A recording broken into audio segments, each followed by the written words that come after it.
Fasten your seatbelts. It's going to be a bumpy ride. Chrissie is hilarious.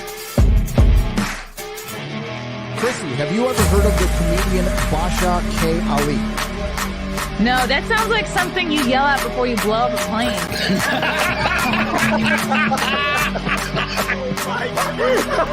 Basha K. Ali! 30 seconds remaining. But you know what, good thing to say I dabbled in stand-up or something. I haven't been disrespectful to you at all. I was very confused by the title, Everything Everywhere All at Once, because that's also what we call it when Ash takes off his shirt.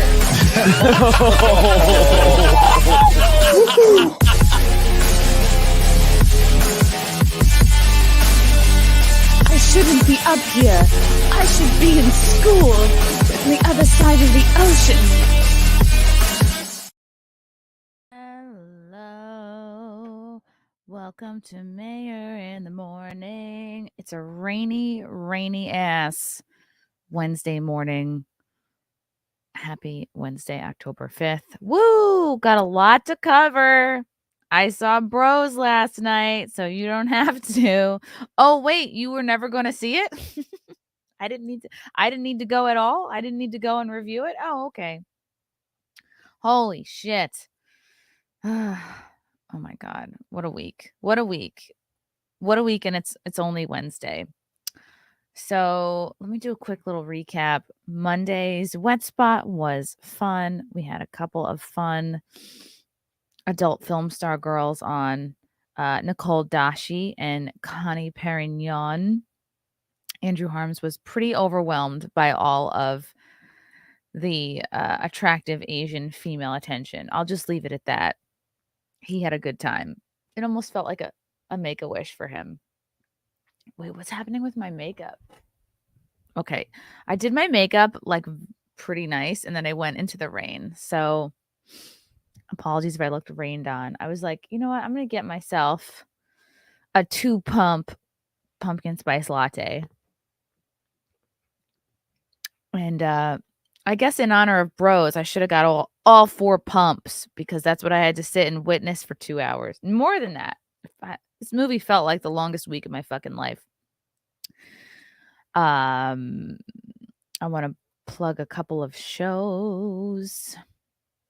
Guys, if you're in the Connecticut area, if you're in the Jersey area, if you're in the New York area, come see me. Gosh, this show is in a couple weeks. Very exciting. 2 weeks from tomorrow, I'll be at the Bridgeport Stress Factory in Bridgeport, Connecticut.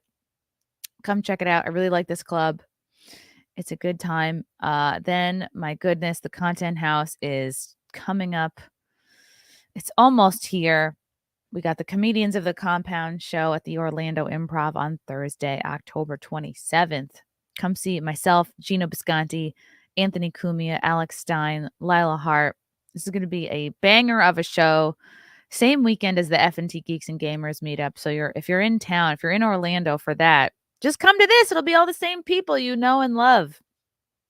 Worlds colliding.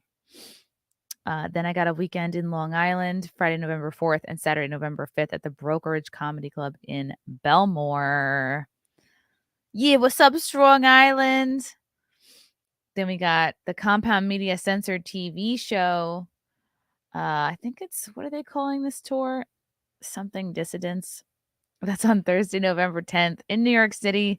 Venue to be announced the day of because we don't want to be canceled. Then I'll be back in Jersey Thursday, November 17th, headlining the Stress Factory Comedy Club in New Brunswick. So doing one Stress Factory in October and the other one in November. Then I got a weekend in San Diego coming up Friday, February 24th and Saturday, Friday. I can't read. I always do this. Saturday, February 25th at Mic Drop Comedy Club in San Diego, which is Spanish for whale's vagina, isn't it? Bros really was like a whale's vagina. I have so many other topics I want to get to, but I really can't. I guess I can't get onto them unless I talk about Bros. Yeah, there was no. Oh, really? This intro sucks? Let's see you make a better one, floating cat. Don't come here. Don't come to me at 10:30 with your negativity. Okay? I'm gonna be more like Brittany Venti and start just fucking kicking people out. I'm gonna start banning. The banning hammer is gonna come down. No more Mr. Nice Chrissy. Late and Lizzo's folds scrubber. If there was no notification, that's because I literally just made the link half hour ago. So that might explain the lack of notification. Who knows? Or maybe just YouTube despises me. What's up, Two War Vet? What's up, Young Pei Chang? What's up, Cesario? What's up, NVIDIA? What's up, Mr. E? Why am I stealing your aunt's look? All you need is track pants and some wine. Do these pants count? Oh, yeah, that's right. I am wearing Trump 2020 socks. Yeah, I am. Never forget.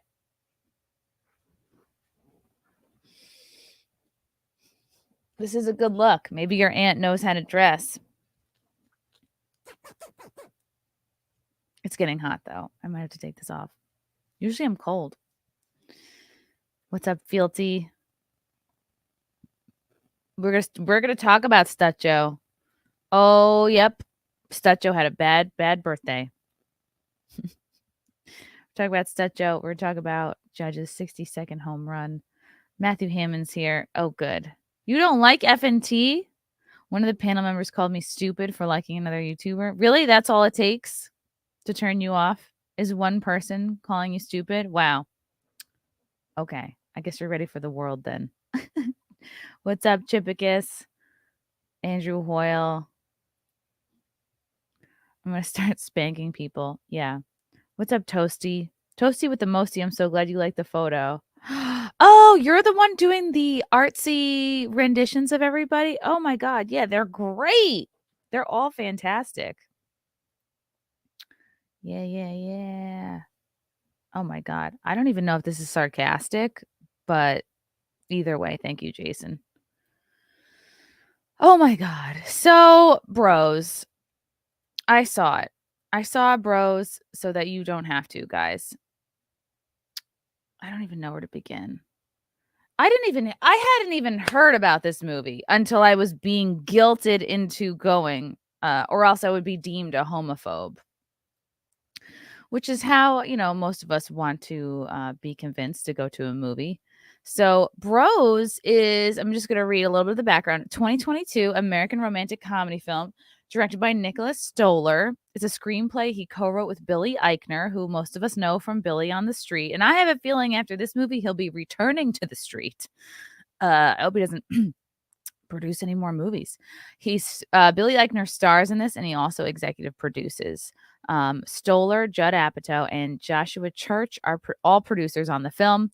Film also stars Luke McFarlane, T.S. Madison, Monica Raymond, Guillermo Diaz, Guy Branum, and Amanda Bierce, who you might remember from Married with Children. She played Marcy. Remember when I was talking about her the other day, how she was coming out and talking about how sexist or misogynistic it was to be on the set of Married with Children? Well, now we know she was just saying that for PR for this film. It is marketed as a gay romantic comedy. Keep that in mind when I describe what this movie entails. That this is marketed as a gay romantic comedy by a major studio, openly LGBTQ principal cast. I heard that everybody on this film is gay, and I'm laughing thinking about like even the boom mic guy is gay. He's holding the fucking boom mic and then he sticks it in his ass. Bros had its world premiere at the 2022 Toronto International Film Festival just in September. Like, I hadn't heard of this fucking movie at all. I hadn't seen the trailer. I hadn't seen so much as a post. The first I heard of this movie was Billy Eichner blaming myself and all the other straight people for its flopping. So the first time I'm hearing about this movie is how bad it's doing. So that's not really a great start. So let me go to my notes here. Oh my God, this movie. Don't see it, by the way. I don't know if you needed me to say that, but don't see this movie. Look, as a I think I'm somewhat on the spectrum, the gay spectrum here, because I think as a non-practicing bisexual, I am a current non-practicing bisexual. I can come from a place of understanding here. Billy Eichner's Bros movie is the best example of why woke Hollywood is failing. They tell you it's a rom-com and that we have to see this movie to be allies. Like in the same way that Viola Davis told us to see whatever that other movie she's in, the like Kings Queens thing. Oh, if we don't see that, we're racist. And they're using woke Hollywood is using the same tactic now for all these movies where they are mostly virtue signaling instead of focusing on entertainment. So we have to see these movies to be not because they're good, but because we have to see them to be allies and to be good people and to up our personal ESG score. So we're told that it's a romantic comedy, but once you're in the door, you are subjected to 2 hours straight of straight people bashing and multiple orgy scenes. Like there were some nice moments to this film, but it was completely overshadowed by I'm gonna say like graphic orgy scenes. Like, no, we don't see dongs, okay? Like I didn't see any wieners, but like I actually brought my mother-in-law to this movie, and I was embarrassed. I was, like, embarrassed to have brought her to this, and it's, like, not like anybody's a prude, like, nobody's a prude, but, like, I don't know, I guess going to this movie made me feel like a prude because like I was physically wincing at what I was seeing, and I was letting out multiple, like, "Oh god," like it's so now that I've seen this movie and I'm gonna tell people just fucking save your money. And I know you already knew this. You didn't need me doing a review for you to know that you weren't gonna see it. It is hard to support something that disses you in real time as you watch it, which is what this movie was. If a straight person made a movie about bashing gay people for 2 hours, everyone in it would be canceled. It would be the news wouldn't shut up about it. But since it's the other way around, since it's gay people bashing straight people, we all have to clap and pretend it was important storytelling when really it truly feels like petty payback for what? You getting to live at the best time in the greatest country for gay people on the planet? I think we're a little bit sick of this. Like, it's so hard to be gay. Really? In 2022, it is so hard to be gay? In America? Okay. If any of these men tried living in Iran, they'd be fucking killed. I don't know. Name a country, and it's probably worse for gay people, other than like a bunch in Europe. I don't know. Maybe Sweden is good for gays. I don't fucking know. But don't act like it's so hard to. And the places they all went is like Provincetown, New York City. It's like, oh my god, we're having such a hard life. It's like you're literally living in the best cities and vacationing in the best cities for gay people. I don't know. But it's oh no, they have such a hard life. The main character embarrasses himself in front of Deborah Messing. Oh my god. Our lives are so hard. The main character, played by Billy Eichner, I think his character name is Bobby. He blames all of his struggles in life on being gay when actually he is just a narcissistic, self-righteous asshole. Yeah. And I said in my tweet before, if the only way to be an ally is to watch and applaud constant chastising of straight people and multiple gay orgy scenes, then sign me up for homophobia. This movie makes you want to be homophobic. Like, Billy Eichner, you are doing the opposite of what you set out to. These scenes were like, again, you don't see dick, but it's hard to watch. Bros literally feels like being inside of a wet dream that you can't wake up from. That's how I felt. I feel like I'm inside Billy Eichner's wet dream. It literally feels like we are inside Billy Eichner's kinky Make-A-Wish. So, God, there's so much to cover with this plot. The main character, played by Billy, has a podcast. They begin the movie, they're like kind of talking about Stonewall, bragging about Stonewall. I didn't know that, like, I mean, I had a show at the Stonewall Inn for 6 years, and had I known that I could brag about it every single day of my life, like, I guess I would have got more mileage out of it. But Chris Gore did a similar did a review about this movie, and I agree with him in that it hits too many. It's too gay for a straight audience, and it's too stereotypical for a gay audience. I guess I would agree with that description. So this movie starts about, and I guess they're doing an episode of the podcast, but then like the podcast is never brought up ever again in the whole movie. Again, like bragging about Stonewall. There's this award ceremony where Kristen Chenoweth pops out and she's got like a Stonewall thing on her head. Like this movie is just full of unnecessary celebrity drop-ins, basically. And we're also supposed to be like, oh my God, Deborah Messing. Less than 5 minutes into the movie, we are watching Billy Eichner shave his ass and get blue balls. And I was like, I don't know if I needed to see this. It's just it's casual, meaningless sex everywhere you look for most of this movie. And I don't know, maybe there's a gay guy in the chat who can confirm or deny this. Like, I just didn't realize that 100% of being gay means constant, casual, meaningless sex. So I want to bring up a couple photos. Oh, Lord. Okay. The one thing I did like about this is a comic that I booked on my Stonewall show, Justin Covington, is in this movie. I was actually quite happy to see him in it because I'm like, hey, good for you, buddy. Like, you're in a movie.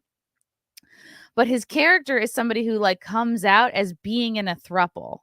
So again, it's like, it's all of these gay stereotypes. And it's like, he's literally, and I don't know if this was a joke, but like, I guess he's on the phone with his mom or dad saying like, I'm in a throuple now. Hooray. It's like, okay.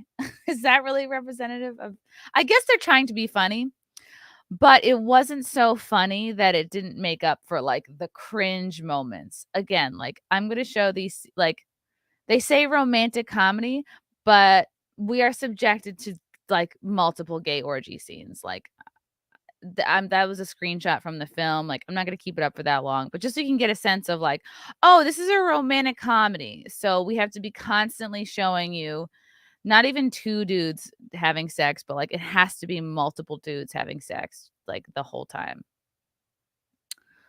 And I don't know if that represents you guys or not. I mean, are all gay guys having thruples? They seem all caricatures of gay dudes. And I was somebody who like I was at Stonewall every month for 6 years.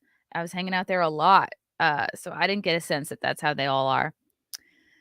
Yeah, there's tons of throuple references.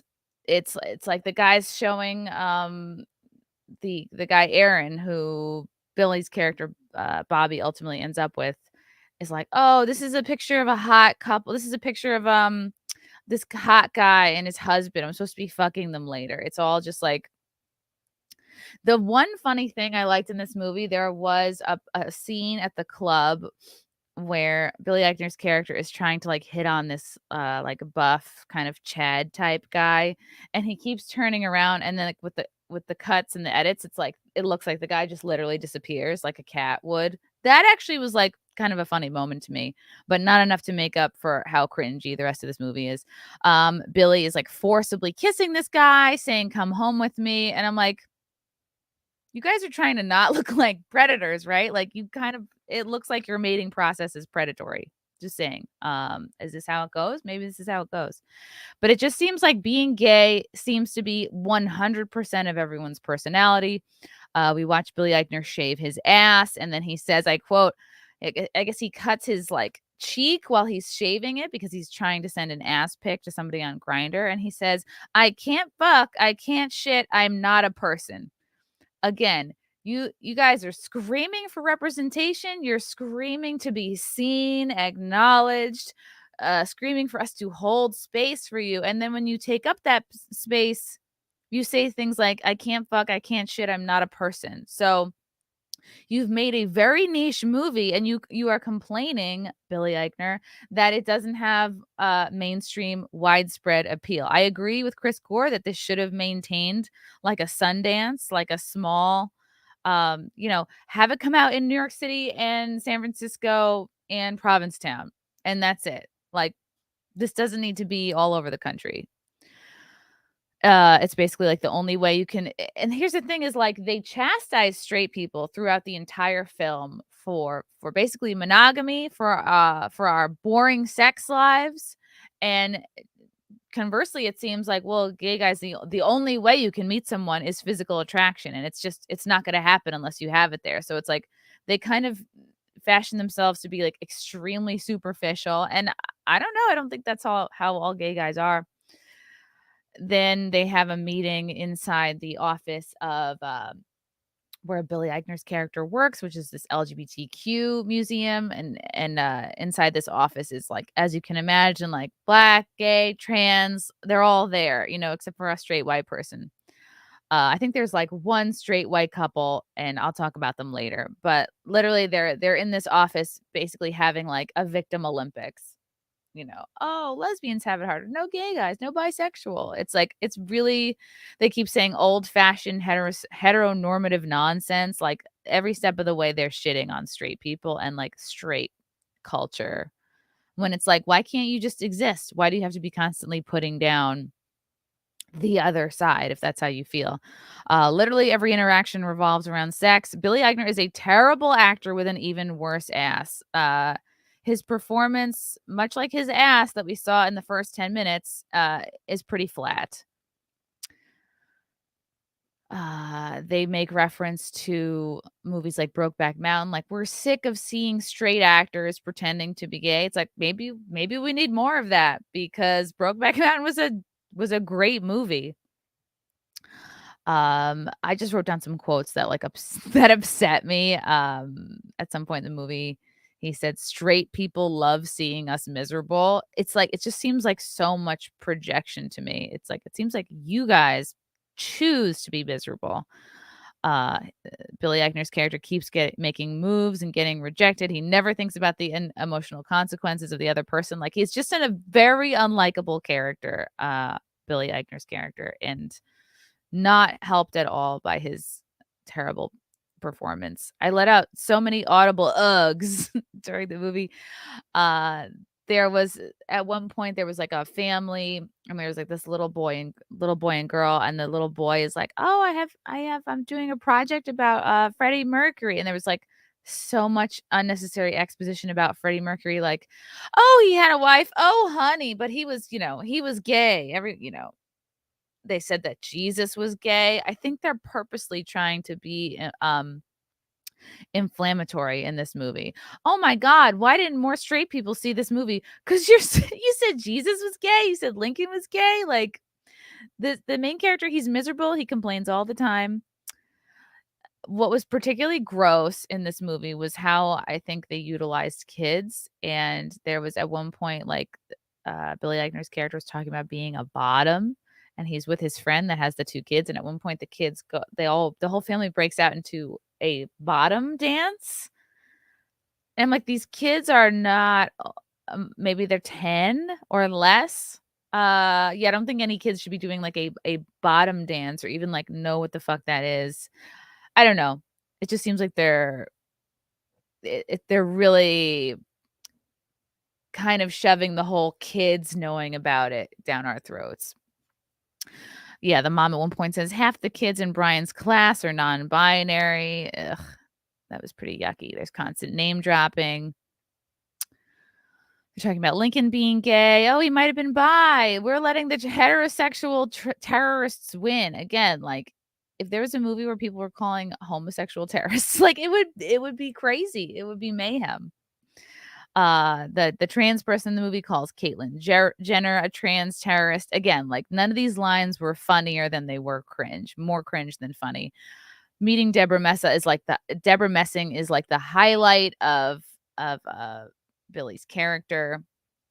He immediately has to talk about his breakup with her. He's so unprofessional.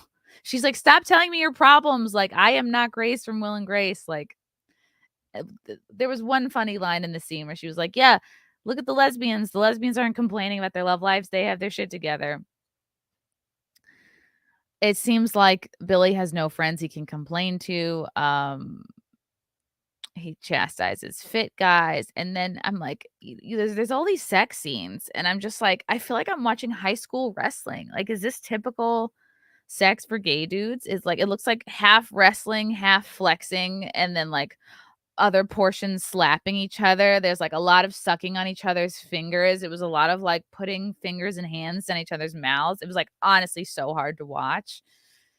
And it was literally like I was counting down the minutes until there was a poppers reference, because this is literally hitting every gay stereotype. And they're like, "Oh, you like poppers?" And then so he pulls it out and they're like sniffing it. And most people are not going to know what poppers are. It's like, unless you are a gay dude or hang around the scene or like have friends, you're not going to know, like, yeah, this is a thing that you smell that makes your asshole expand. Oh, but why aren't more people seeing this movie?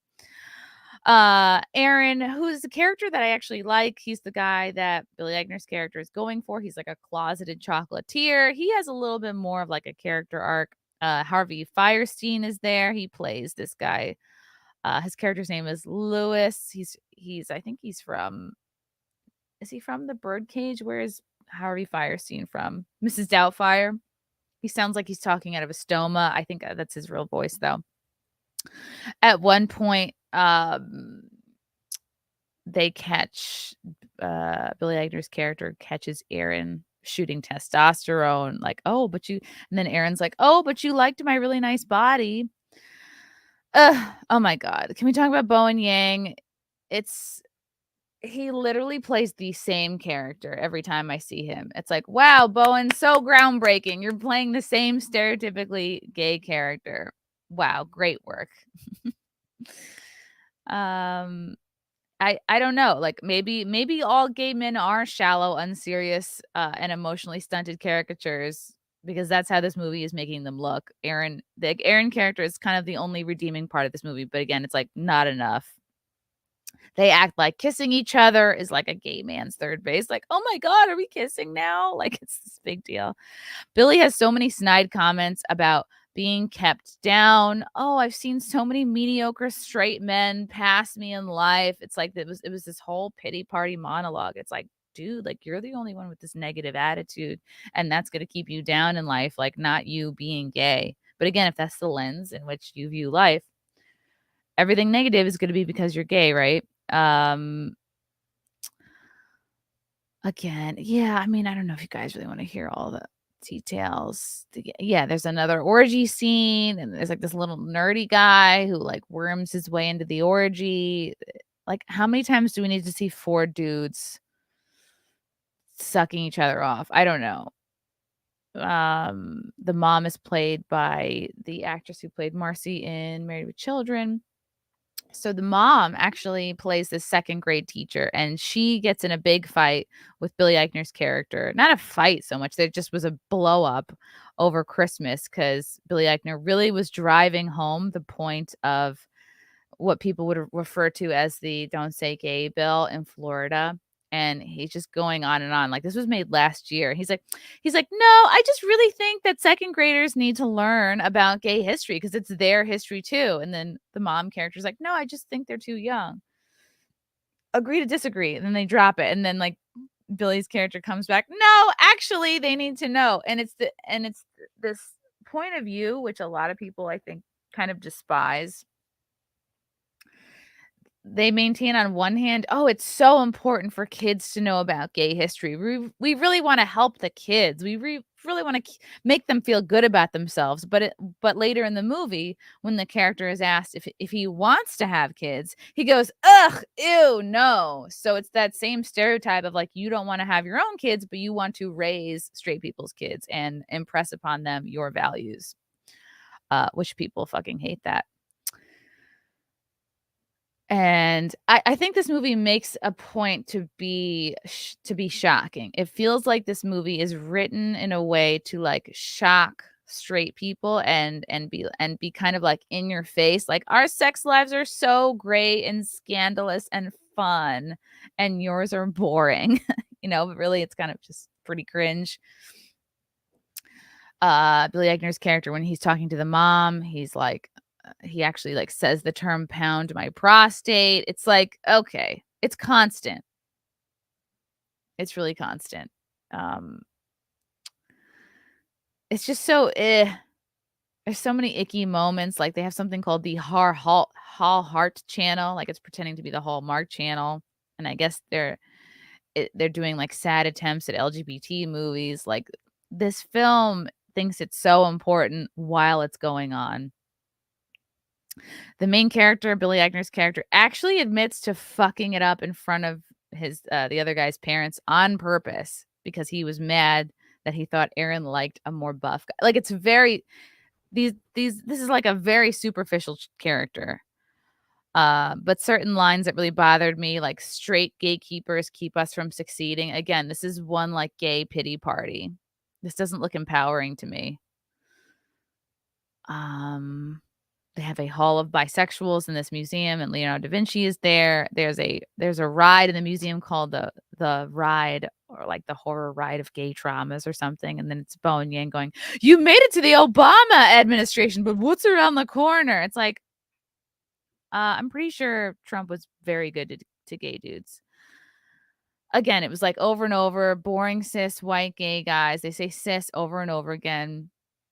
There may have been a sweet storyline in here, but again, they're trying so fucking hard to be funny.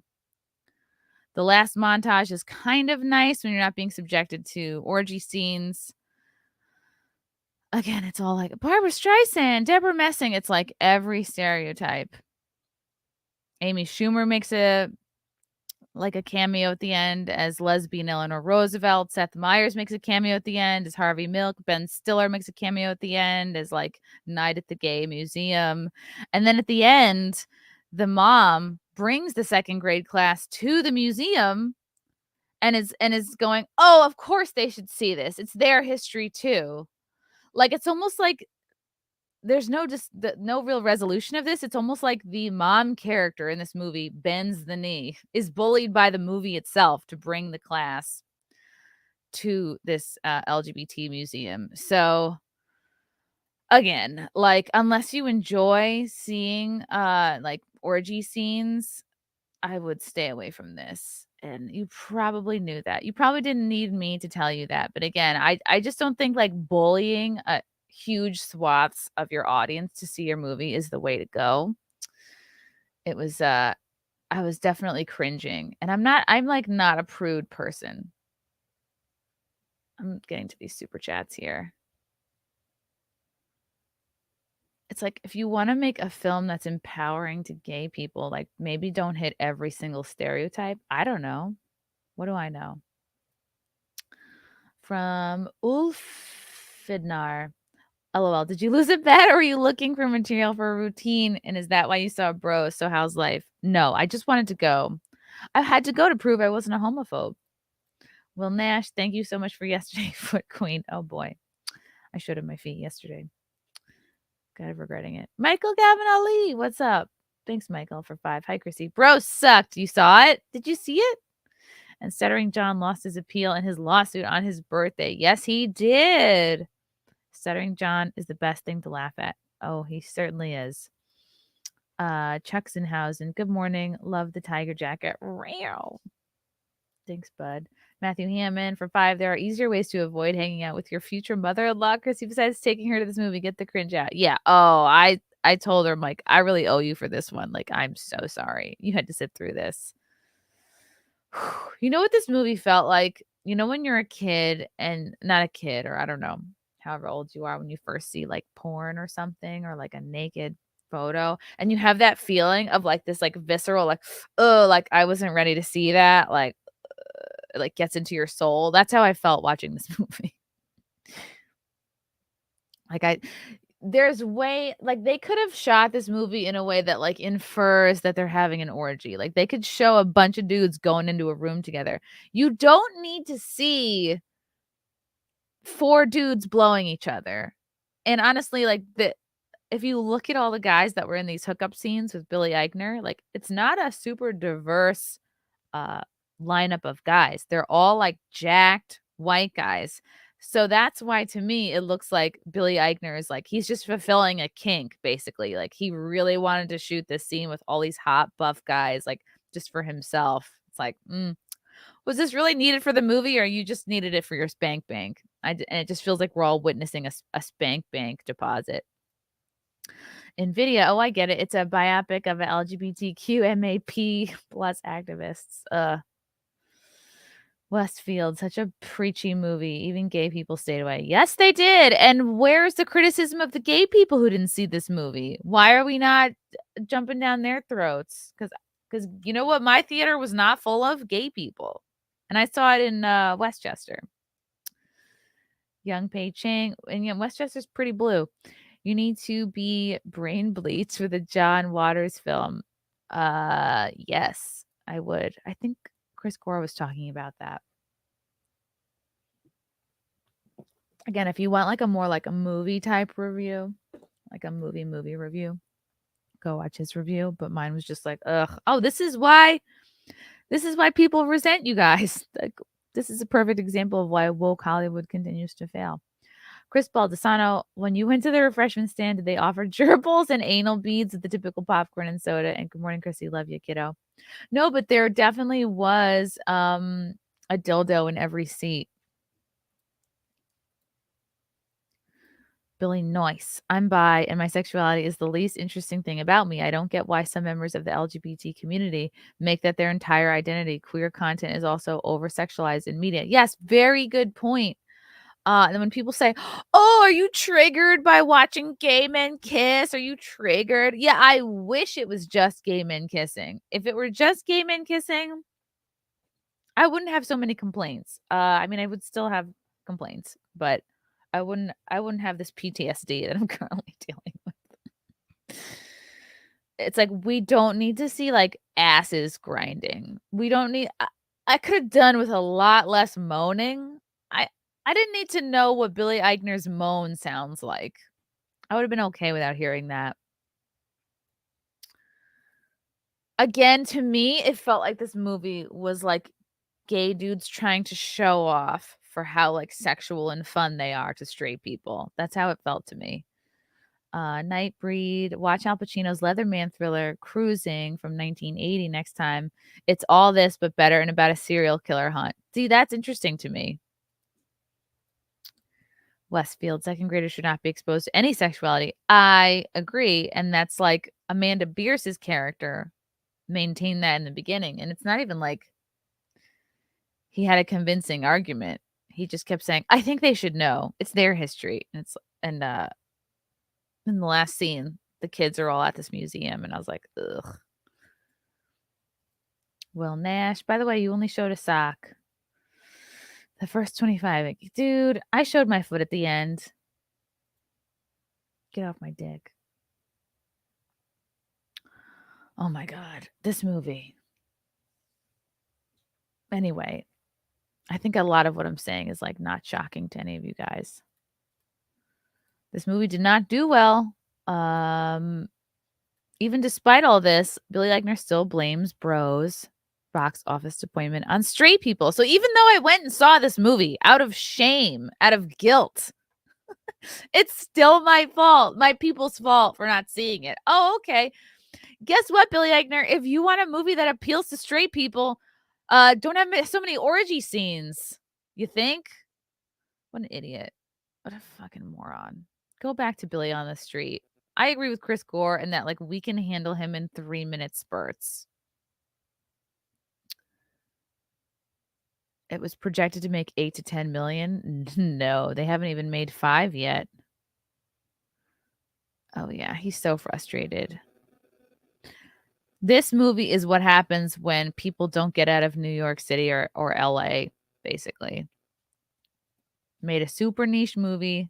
It's almost like there were a lot of like inside jokes for gay people. And yes, I will watch Bros too. I should leave a review on Rotten Tomatoes. That's what I should do. My eyes, the goggles do nothing. That's how I felt. That's how I felt watching this movie. Whoo. All right. So should we talk about Stuttering John next? So Stuttering John's birthday yesterday.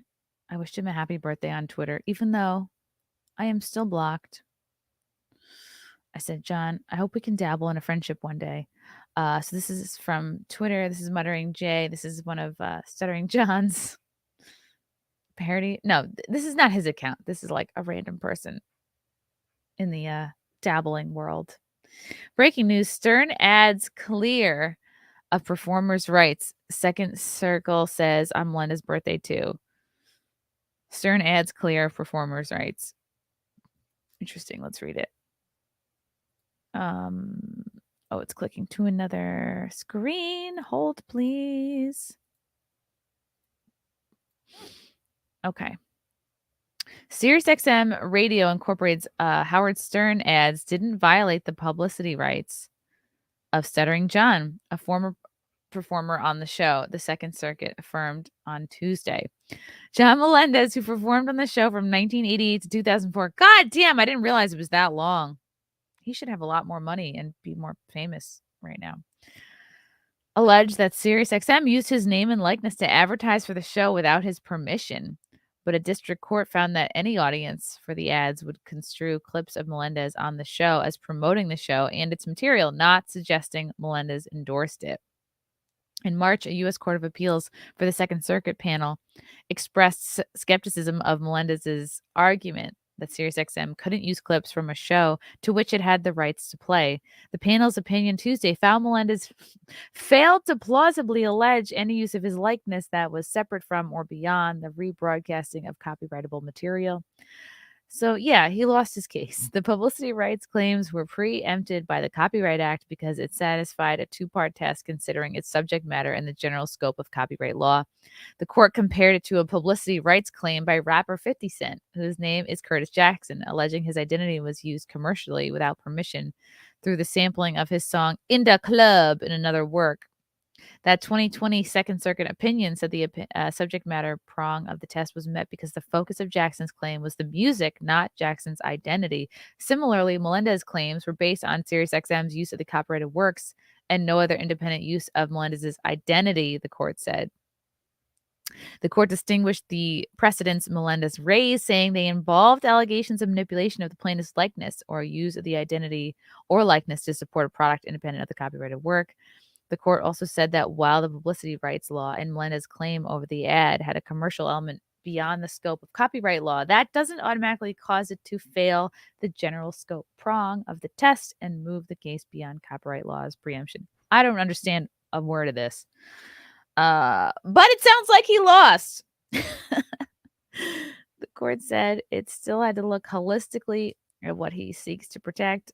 Trying to block SiriusXM from merely reproducing copyrightable material with Melendez's voice to promote that material, it didn't qualitatively differ from a copyright claim. How much longer is this article? It said Melendez failed to articulate before either court any allegations he could assert that could save his claim from preemption, such as the use of Melendez's identity beyond clips from the show. So he's trying to sue SiriusXM for copyright, basically, for using his likeness. Oh, but you were on the show for like years. Seems like you kind of give that up when you're on a show for like, what, 20 years? SiriusXM acquired the Howard Stern Show archives as part of a $500 million deal to move Stern's show to satellite radio in 2006, 2 years after Melendez left the show for The Tonight Show. Melendez's 2020 copyright brought claims under California's right of publicity law. It said SiriusXM airs old Howard Stern Show episodes that featured him and advertises his participation without his permission to enhance its subscription base, sell ads, and drive listeners. Melendez also accuses SiriusXM of retaliating by threatening to remove his podcast from its Pandora streaming service. But SiriusXM convinced the district court that Melendez's allegations didn't rise to a publicity rights claim and to dismiss the case. Using old clips from previous episodes that included Melendez's voice couldn't reasonably be construed as an endorsement for SiriusXM. Melendez's argument that plays clips on channel other than the Howard Stern channel misses the point because there's still advertisements for Stern's show, the court said. The commercial benefit flows from the rebroadcasting of the copyrightable sound recordings themselves, not from his identity. Ha. This case is John Edward Melendez versus Sirius XM Radio. Interesting. Poor John. He had a bad birthday. He lost his case. Wow.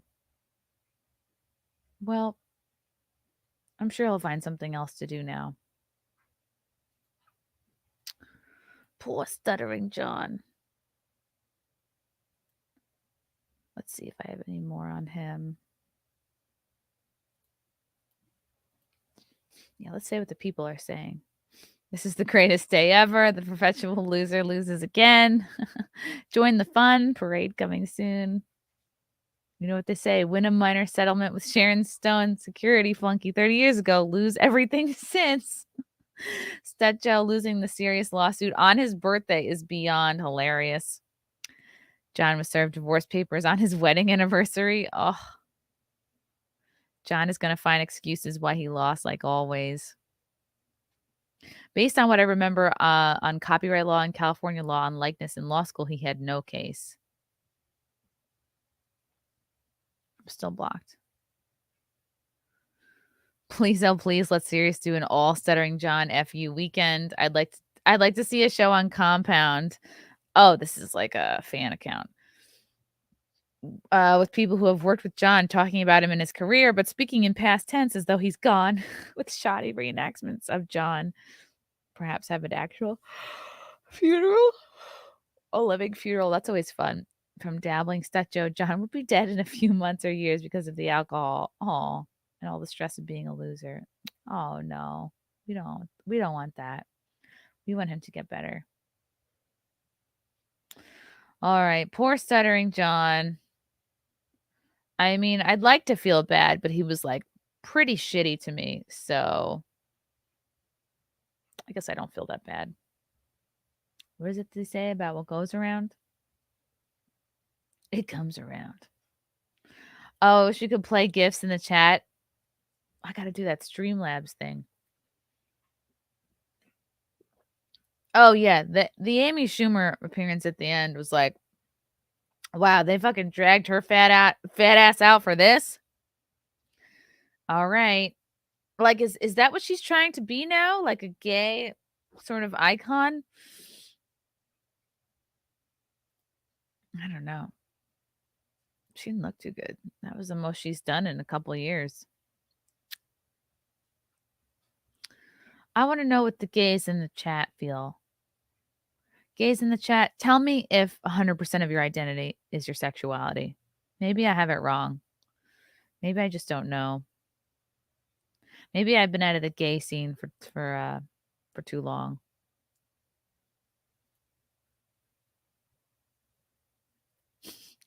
Will, you're on a comedian stream. She makes fun of everyone. Chill out, you creep. What's the problem?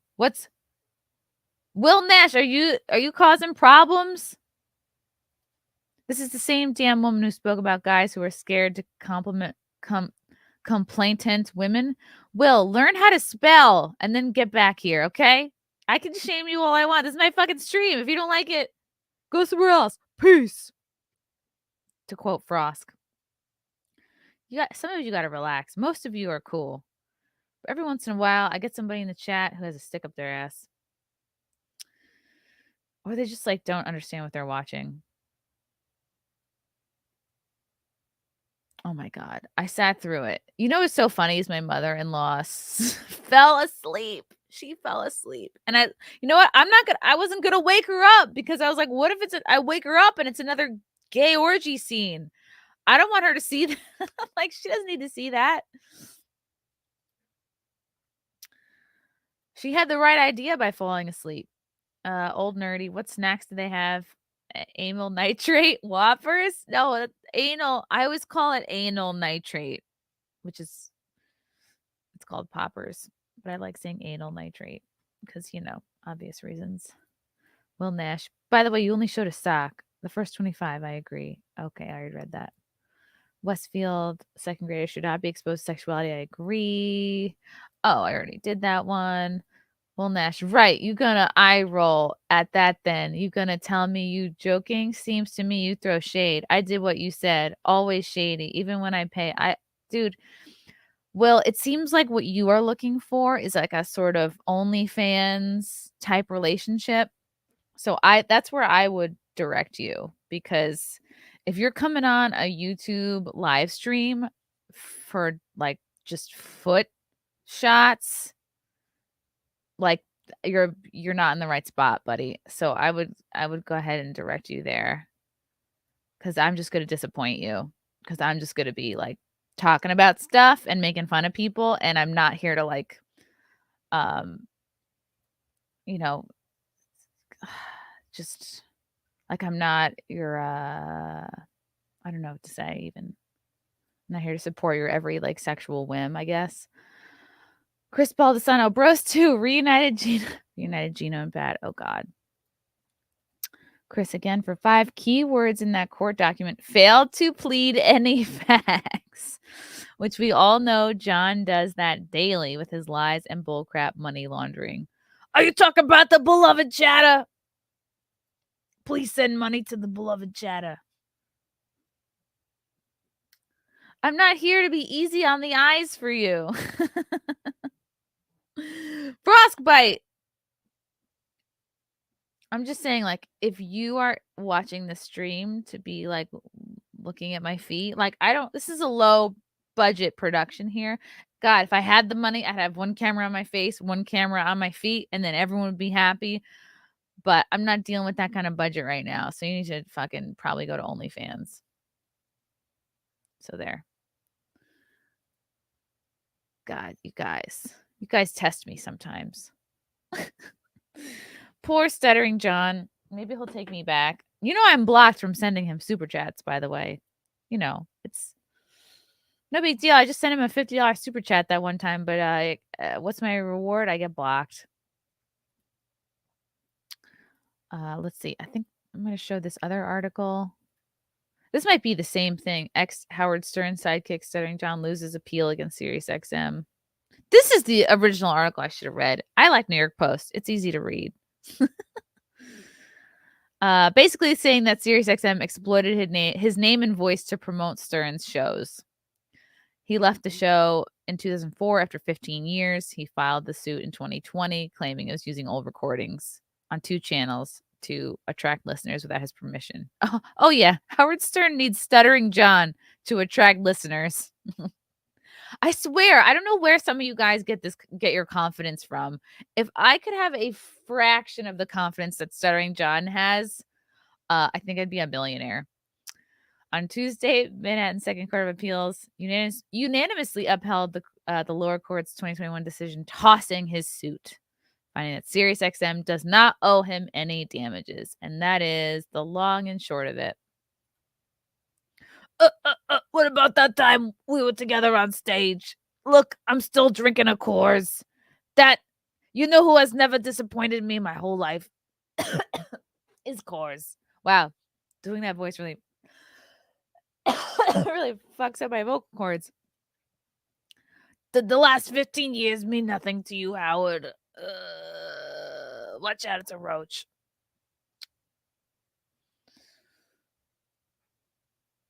Stern gave Melendez his nickname because of his lifelong speech impediment. Yeah, why isn't Stern suing you for using the nickname he gave you? And here he is again. I don't know why my lips look so wet. Maybe it's sweat. Maybe it's cocaine. Oh my God. Maybe it is. What the hell's on his face? Jeepers. He looks I have scoured the internet probably for hours looking for a photo of him where he doesn't look fucking disheveled. I don't think it exists.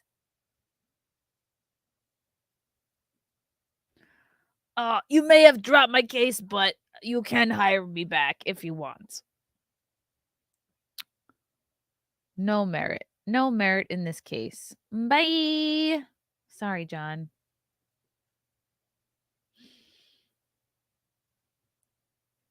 Oh, boy. Hey, what's up, Pornbot? Things are going well when I'm happy to see porn bot. The New York Post is written at a 3rd grade level. Well, maybe that's why I like it. That other article had too many details. I said thank you. All you did was sigh. Oh my God, Will.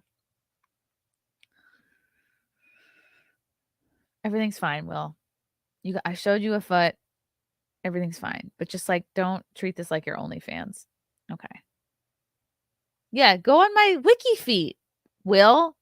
There's a whole dude. All of the best photos of my feet are on wiki feet for free. There's the hot tip. Just go there. Just get off the stream and go to wiki feet and don't come back. Say sorry, L for 5. No comment on Howard Stern seen outside of his Coof bunker since 2020. Betting old Stern would disapprove of a new Stern. Oh, yeah. He's really changed. I read an article the other day that like he left his, I guess this is what you're talking about. He left his home for the first time in 2 years to go to dinner with friends or something. It's like, wow, he's so brave. He probably has somebody come to his house to perm his hair. Leo Fisher. Wow. Thanks, buddy. Thanks for the 50. For the sacrifice you made last night. You are my hero. Oh, stop. I just did it so that Billy Eichner wouldn't call me a homophobe. So I guess that's the tactic we're going to use now to promote movies. Not because it's great storytelling or great acting, but because you'll be a phobe or an ist unless you patron their movie. Thanks, Leo. Yeah, it was exactly what I thought it was going to be. Oh my God. I've never wished I had a club foot so bad in my life. You're right. That'd be great. I am. We are having a spat.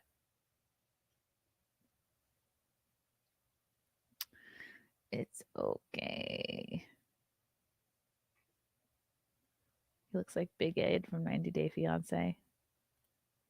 Yeah, it was. I physically recoiled in my seat. Like I was like, ugh. And I've seen porn. You know what I mean? Like, I'm down with what's up. I'm up with what's down. It was bad. Bowen Yang once tweeted, "Nobody in New York City comedy scene respects Chrissie Mayr." But if the way to be respected is to play the same stereotypical caricature of a gay guy, if that's the way to get respect, then like I'm good. I'm good on respect. Thanks. Bowen's such a fucking tard.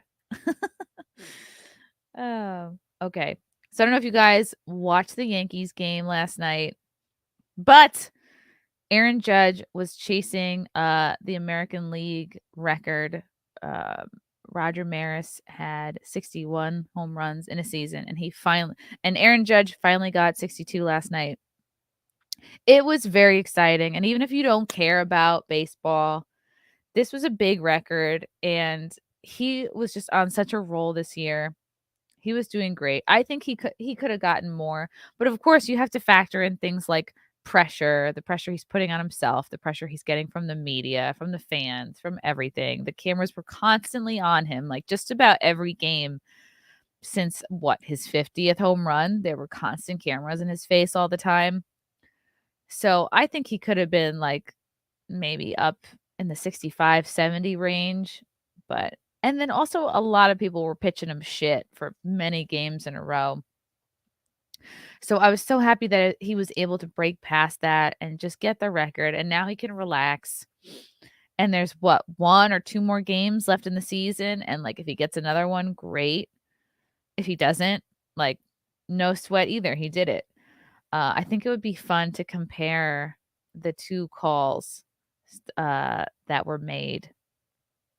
So Michael Kay and John Sterling are like 2 of the biggest, I guess, basically like sports broadcasters or like baseball commentators or whatever. So if you guys haven't seen it, this will be a real treat.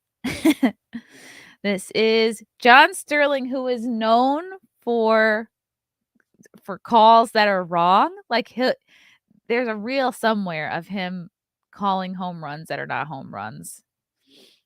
And him like jumping the gun. So I'm sure he was like overly aware of that and he didn't want to fake, call it wrong.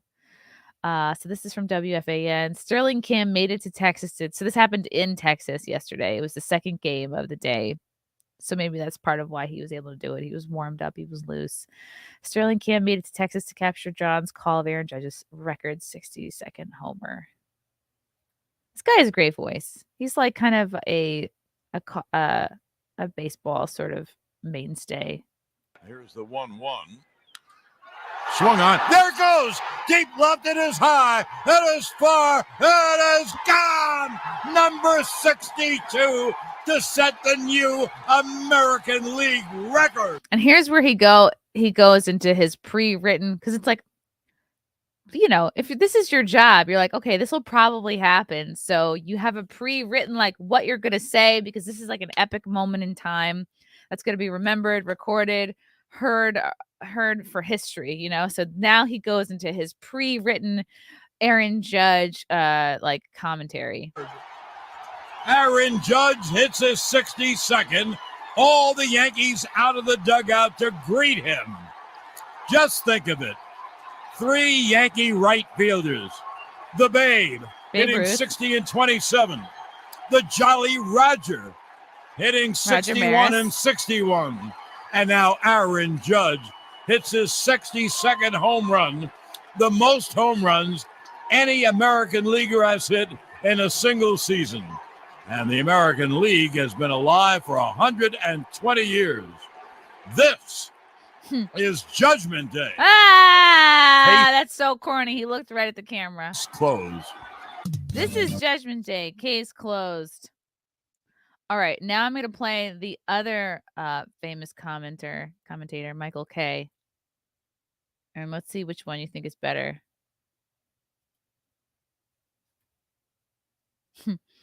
Okay. This is from Talkin' Yanks. And then this one, you actually get to see the home run.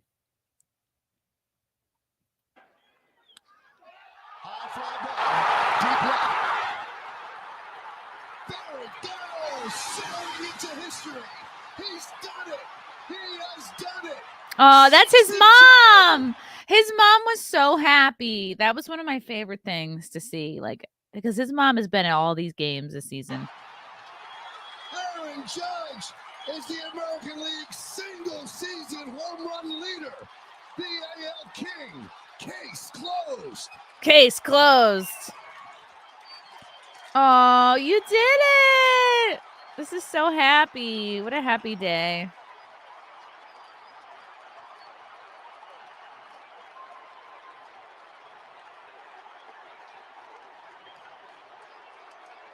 Aw, hugs. Look at all the hugs. I feel like he's actually feeling this and enjoying it. That's his mom. I'll play it again. And I want you guys to notice something in the back. I want you to, I'm going to play this again. I want you to see there's a guy in the back where does it go? Right field, who jumps out of his seat.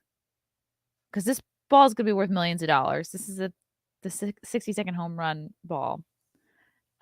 Hopefully we'll end up somewhere like the Hall of Fame, but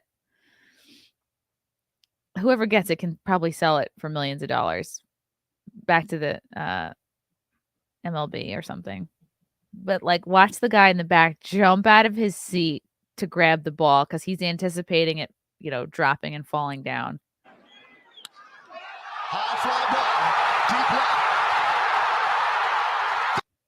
Look at this guy in the gray shirt right here. You can already see him whipping his legs over the side. He jumps. How far down is this?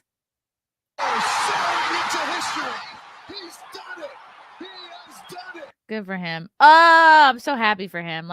I'm slightly a baseball fan, but it makes you so happy to see something like that, especially if you've been in sports yourself and you have been close to a record or broke a record yourself.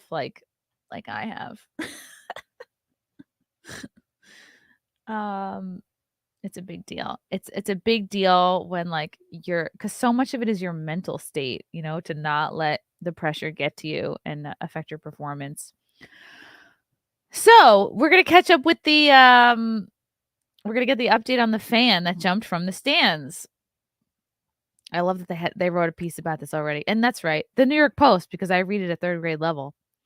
Fan jumps from stands in desperate attempt to catch Aaron Judge's 60-second home run. One fan went all out for Aaron Judge's 60-second home run ball and still appeared to come up empty. Video of Judge's 60-second home run at Globe Life Park shows a fan jumping over the railing in an attempt to retrieve it. However, the ball ended up well wide of the desperate spectator. A different fan, Corey Humans, was able to catch the ball fairly. That was dope. The fact that he actually caught it in his glove is so nice because he doesn't have to scramble. You don't have to like fight 10 grown men to get your hands on it. It's just like, okay, you got it. The ball could be worth millions depending on how the fan decides to handle the precious commodity. Wait, does this go to him? Ooh, okay. Let's go to the guy who catched it. Corey Youngmans, a Dallas investment VP who caught Aaron Judge's 60-second home run. Cool, good for him. Okay. It was game 2 of the Yankees doubleheader against the Rangers at Choctaw Stadium. Is a brand new stadium with a retractable roof. As he was whisked around the stadium by security, because security has to come and get you like right away, so someone doesn't jump you, so that they can like keep you safe, I guess, so they can just like get your name. Human was peppered with questions by reporters. Asked what he was going to do with the ball, Human said, "That's a good question. I haven't thought about it."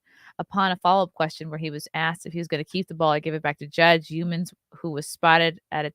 Oh, this was a Texas Ranger fan. He was a Texas Rangers cap, and he appeared to answer, "I don't know," which means he wants money. Because the kids who caught his, I think, 60th or 61st home run ball, like they ended up giving it back to Judge in exchange for what, like legend seats or something, or a signed bat. But this was like an older guy who I think was not going to be swayed. Oh, this is the guy that was whisked away. Corey Humans. What are you going to do with the ball, Corey? That's a good question. I haven't thought about it. You're going to keep it or you're going to give it back to Aaron? Wow, what a rush. Hey, get his phone number so we can... Wow.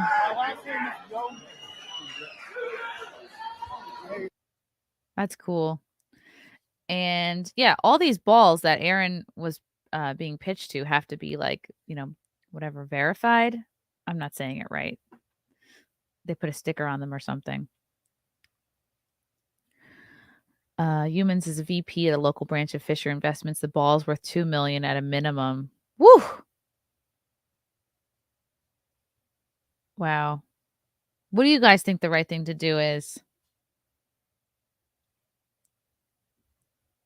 Judge's 60-second home run is an American League and Yankees franchise record, passing Roger Maris's mark of 61 set in 1961. Sammy Sosa, Mark McGwire, and Barry Bonds all hit more than 62 home runs in the National League. Bonds holds the all-time record with 73 hit in 2001, but he was on steroids, so who knows if that really counts.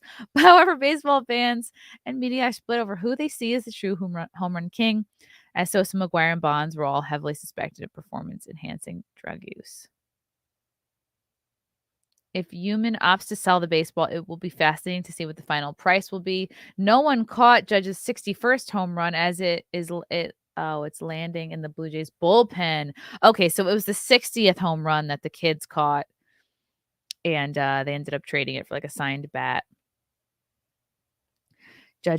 Were they kids? They might have been like young adults. I don't know. They seemed young to me. Judge was pulled from the Yankee Rangers game Tuesday night after his second at bat. So after he hit it, they took him out. The Yankees play again in Texas on Wednesday afternoon, which will be the final chance for Judge to add to his regular home season home run total. Woohoo! And Aaron Judge's wife is there, who is hot. It's so great. What a nice story. All right, let's go back to the fan who jumped out of his seat. Okay. The fan who jumped from the stands was unhurt, but was kicked out of the stadium. Oh, man. A Blue Jays fan in Toronto named Frankie Lasagna went viral last week for allowing Judge's 61st home run to slip underneath his glove. Oh, Frankie Lasagna. So this is the 61st ball that was not caught.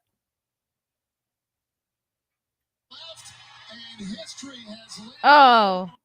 Oh, no, wait. That was literally, this was from last night. Let's play it again. This is from last night, isn't it? Yeah. This is the guy jumping out of his seat. Damn. He was kicked out for that. The ball ended up in the bullpen. Oh, this is in regards to the 61st home run. Ball ended up in the bullpen and out of any fan's grasps, and the Yankees were able to retrieve it without issue. Judge's home run came a week after home run 61, with just 2 games remaining in the Yankee season, as doubts were growing that he would pass Roger Maris's mark. Judge's frustration was evident in the first game of Tuesday's doubleheader against the Rangers as he slammed his helmet after popping out in one at-bat. Also, these people were throwing him shit. Like, he was getting bad pitches, which totally threw off his rhythm. What a nice guy. And every time he's interviewed, like every step of the way, he always is so humble and so team-oriented and cares more about the team winning than his own personal record. Like, he's really, like, a great dude. He's so wholesome. But it didn't take long for Judge to hit number 62 in game 161. Judge led off the game with a towering blast to left field. Oh, it was left field, sorry. Off of Rangers righty Jesus Tinoco. Ooh, Jesus. Jesus helped him out. Thanks, Jesus. That's a sign. Judge had one more at bat before Yankees manager Aaron Boone pulled him from the game in the bottom of the second inning. Yeah, so he did it like right at the beginning of the game, which is great because then he doesn't have to stress for the whole time. Good for him. I can't believe they kicked that guy out. That's like a pretty big jump. I hope he didn't like hurt himself. But I guess if you figure you're going to get a ball that's worth $2 million, maybe it is worth like, you know, a sprained ankle or something. Right, because they saw the last person drop it on the 61st. So they're like, okay, in case it happens again, that guy wanted to get it. It makes sense. It makes sense. All right, I'm scrolling through your comments. Okay. Basically, I'm just scrolling through to see if Will Nash is still mad at me. Hey, I'm fun. What's up? Good night, mister.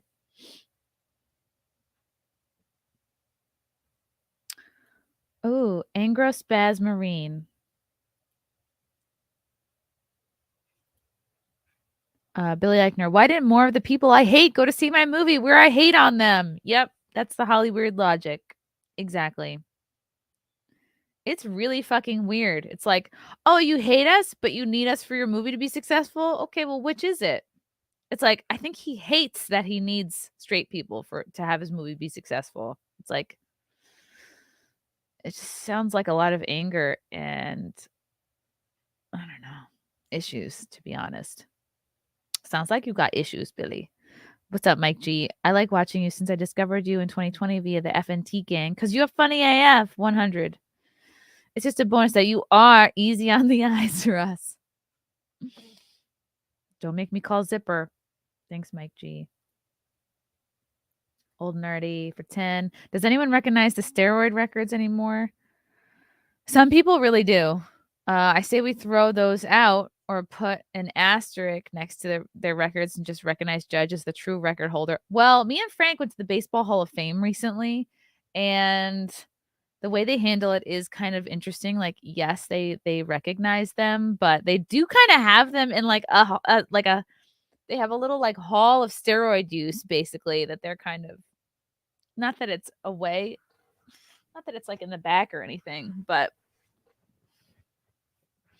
they have to recognize the records at the same time. They can't say that they don't want to recognize them because it's like they did technically get them. But if I were to guess, I would say they'd prefer to have someone like Judge get it clean, get it the clean way.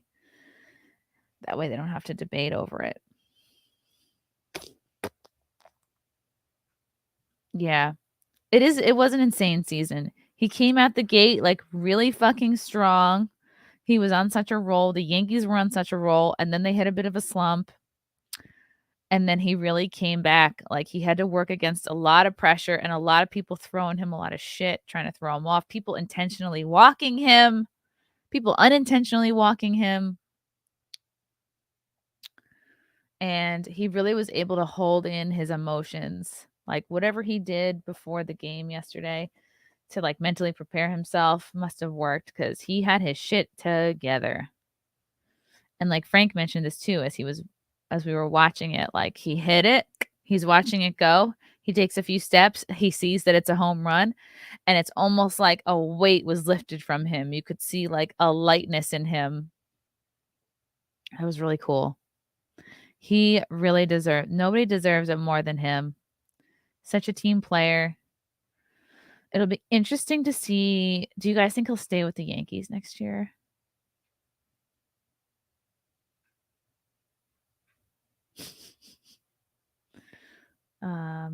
Yeah, this is the most I've ever talked about baseball. Yes, Will, you are obsessing. The confidence of somebody to like obsess about my feet when my fiance's in the chat is so funny to me.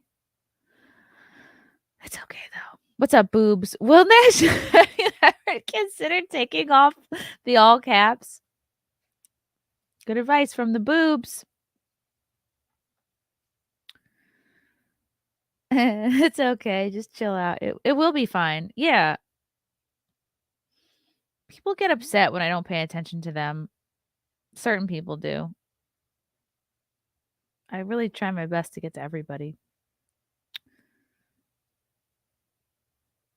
Oh, what's up, Ruben? Haven't seen you in a minute. What's going on, buddy? We're going to be doing a movie night tomorrow, Thursday. I think at like 9:00. We're setting it up in the Discord. I'm working with NVIDIA to set it up. And by that, I mean she's doing everything. But I'll have to send out a link or something when it's done. I am not a Yankees fan, but I am happy for Judge and all Yankee fans who are enjoying this. Yeah, it's awesome. Yeah, this is what I'm going to do. It's just shop for shoes. So the context was you were actually throwing a tantrum. Wait a second. Let me press my favorite button and blocked. I'm not sure what that's about. Okay. Okay. What's up, Crash Mondo? I heard a lot of you guys are going to the Orlando show. That makes me happy. Matthew Hammond for 5. Say what you want about McGuire, but he is just as large as he was during his playing days. Compare Bonds at the end of his career versus retired Bonds. What did he like, deflate or shrink down or something? McGuire was a beefy boy. That's true. Old nerdy. He jumped on purpose because he figured the ball will land down there like ball 61 fell. Exactly. That's exactly. And I guess it's worth it because nobody else had that idea.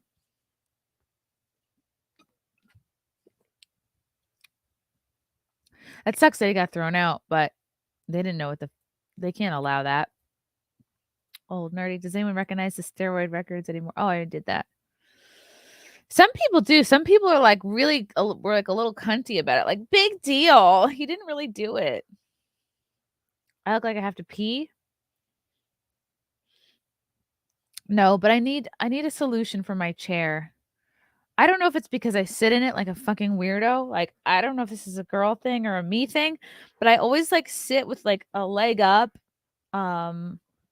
or My legs crossed in Indian style. Like, I never, ever have my feet just on the ground. Even when I would have day jobs, I would never sit like a regular person. Like, I would always sit like this, like basically legs folded. But as a result, look what's happened to my chair. And I don't know if this is because I'm sitting like a weirdo or because this chair is just like getting a lot of use, but the chair is kind of like splitting. Oh, you can't even see. God damn it. Let me put a light on it. So the chair is like splitting. And like, here's the stuffing. I don't know what these strings are from. Looks like my chair has teeth. But so I think I have to do masking tape or something. Or duct tape. It's not classy. It's a real behind the scenes look. You're really seeing how the sausage gets made.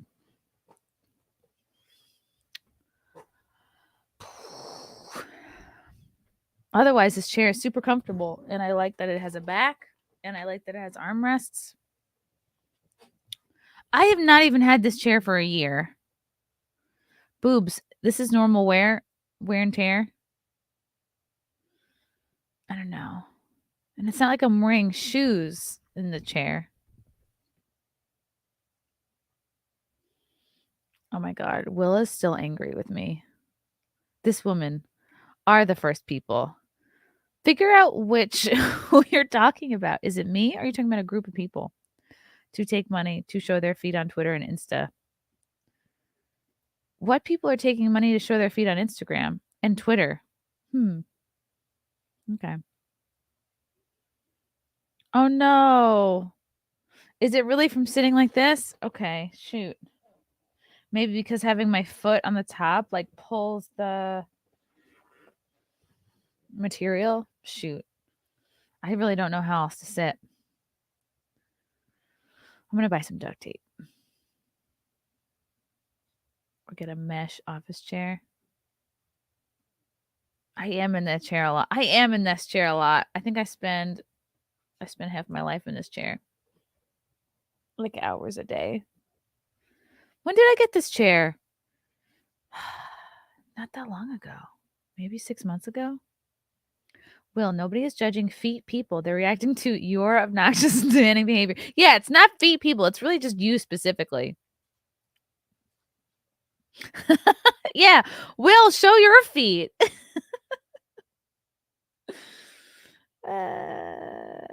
is fun.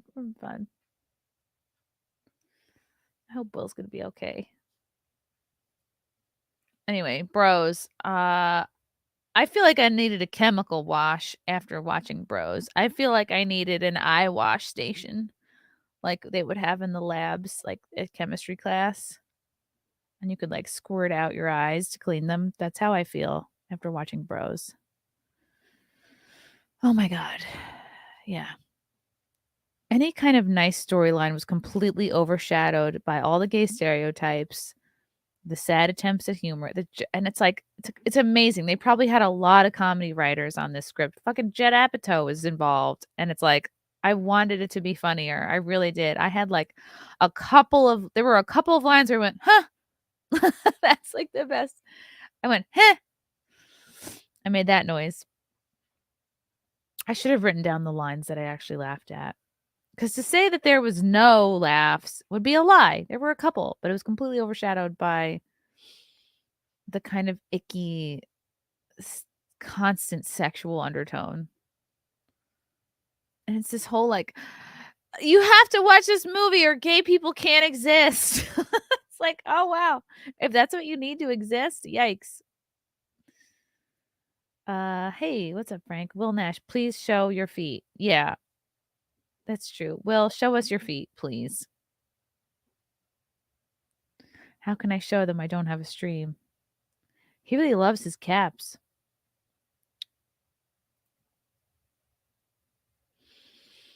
Yeah, I'm really trying to give an honest review. I miss the old school gay dudes who knew what a punch in the face felt like. I don't know, like the gay guys I all used to know and were friends with, were just like regular people. They weren't constantly talking about like poppers and anal all the time.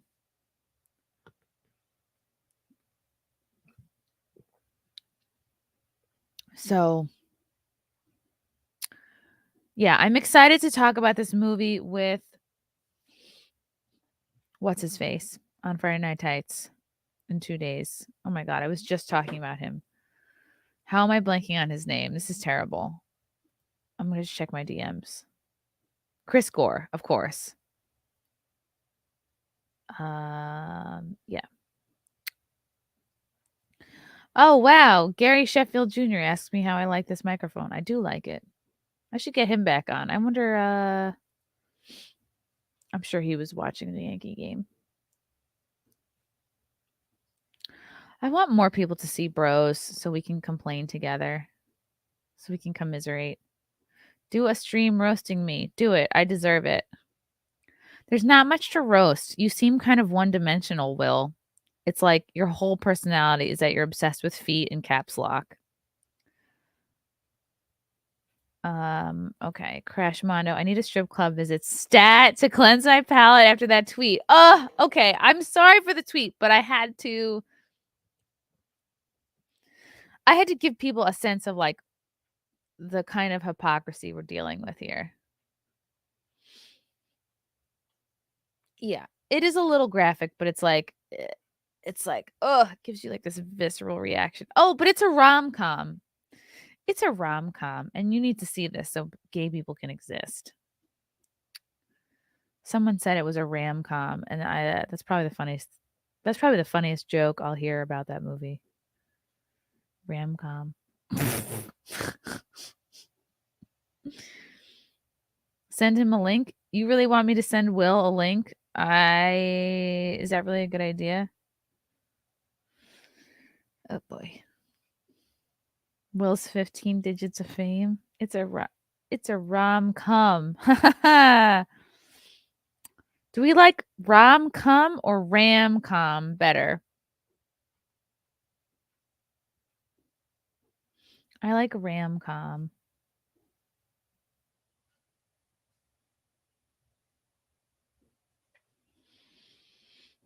When straight people have rom-coms, they're not constantly subjecting the audience to sex scenes because isn't the focus the romance part, which is different than sex?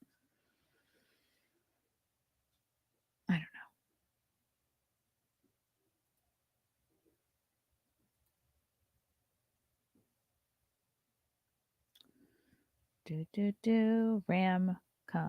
Ram-com, the best of both worlds.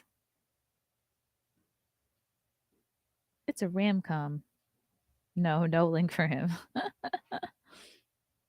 That would be bad. I think the whole stream would go down.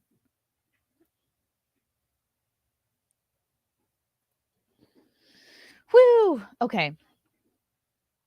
Guys, we got interviews coming up today with Carl Vernon at 5 and Malcolm Flex at 9. I'm excited. Oh, send a link to Gary Sheffield? Okay. All right, let's see if he'll jump on.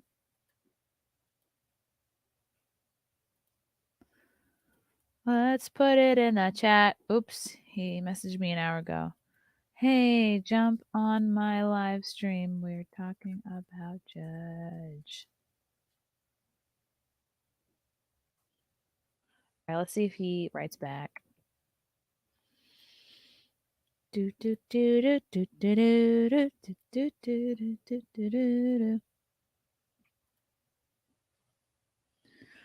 is high. It is far. See ya.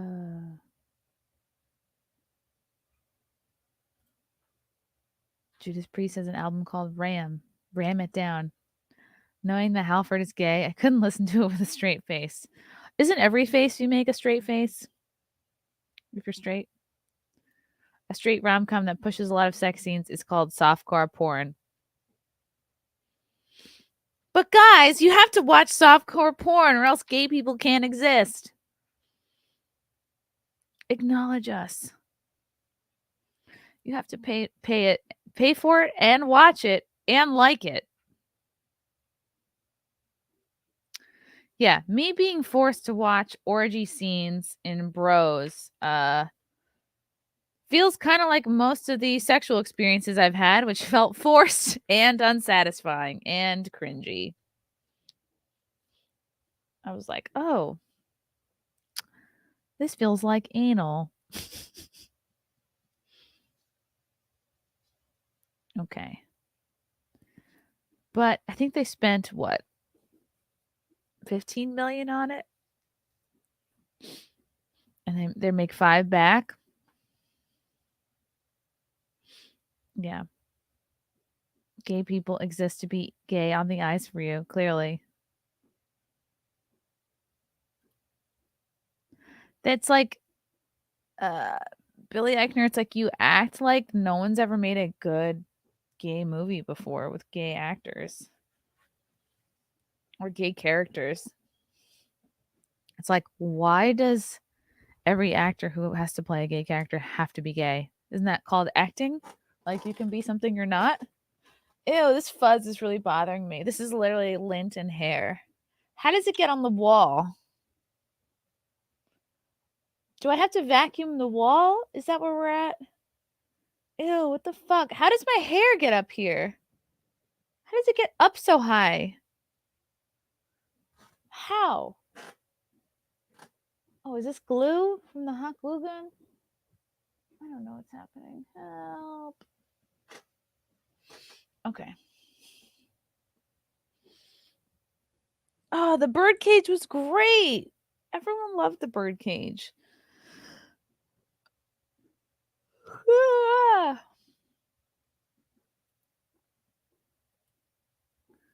Okay. Oh, yay! He's going to come on. All right, cool. Gary Sheffield Jr. is going to come on. Nice.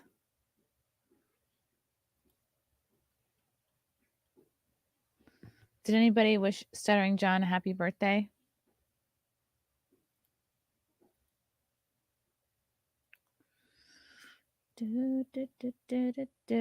Oh, this is funny. I meant to bring this up earlier. This this is a random tweet from the Harrisburg Senators, which is a AA affiliate baseball team of the Nationals. And they're just posting photos like of the grounds crew, and someone responds, "Want to prevent voter fraud? Make them give us a receipt of our ballot," or this is in all caps. So, Will, did you write this? Or a copy of the ballot after it went through the machine on mail-in ballot. Send a receipt through the mail. Demand a receipt. And so the response to this was, "Ma'am, we are a baseball team." This is like blowing up. This has been so fun. We're gonna make it a t-shirt. I would wear that. I mean, we can be passionate about both these things, but I don't know that they belong together. Ma'am, we are a baseball team.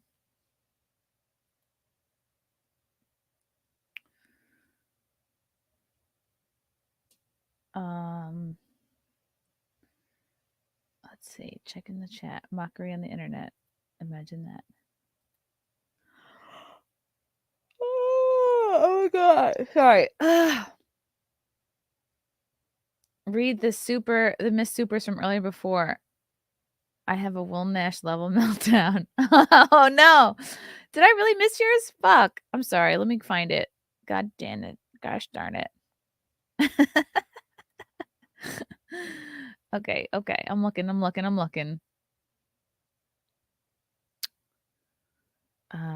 Frank, I got Matthew Hammond. I got Old Nerdy. I got Angro Spaz Machine, Marine. Westfield, Leo, Will. Oh, from BCT. Thank you for the super chat, BCT. SJ is still emotionally damaged from 3 words you said to him years ago. It's fascinating. Dabbler queen. Who knew? I really stepped in it with that, calling him a dabbler business. From Caligula, thank you for the super sticker.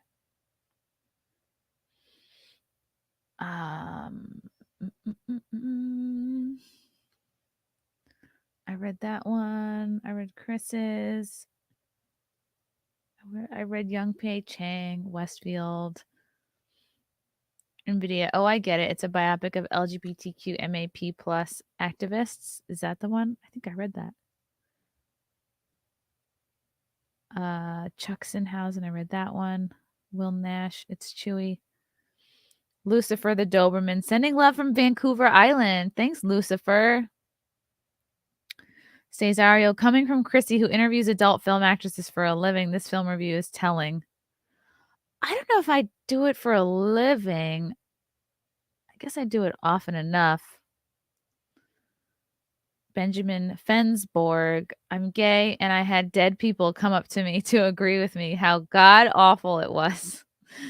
NVIDIA. Didn't watch Bros. Watch Troll 2 with Chrissy tomorrow in the Discord at 9 p.m. Eastern, 8 p.m. Central. From Joel Dykman. Are gay men really into rom-coms? I just don't get who else is the target demographic. Certainly not men. Yeah. Who was the target demographic for this? Because straight men are not going to see this. And maybe lesbians are going to see this. All right, so you're 100% trying to make all your money back from this movie on straight women and gay dudes. Right? Because I don't even think this is the type of movie a straight woman could drag their straight boyfriend to. I think a boyfriend would put their foot down and be like, "No, I'm good. I don't need to see guys banging out their a-holes together." But they don't really tell you that. So it's, like me, you're shocked to see it. You get in there and you're like, "Oh God. Oh God. Buttholes." Oh my God. Gary here. Yes, it's Gary. There we go. What's up? I hope you weren't waiting long. No, I was waiting in here for maybe 15 seconds. Okay, that's too long.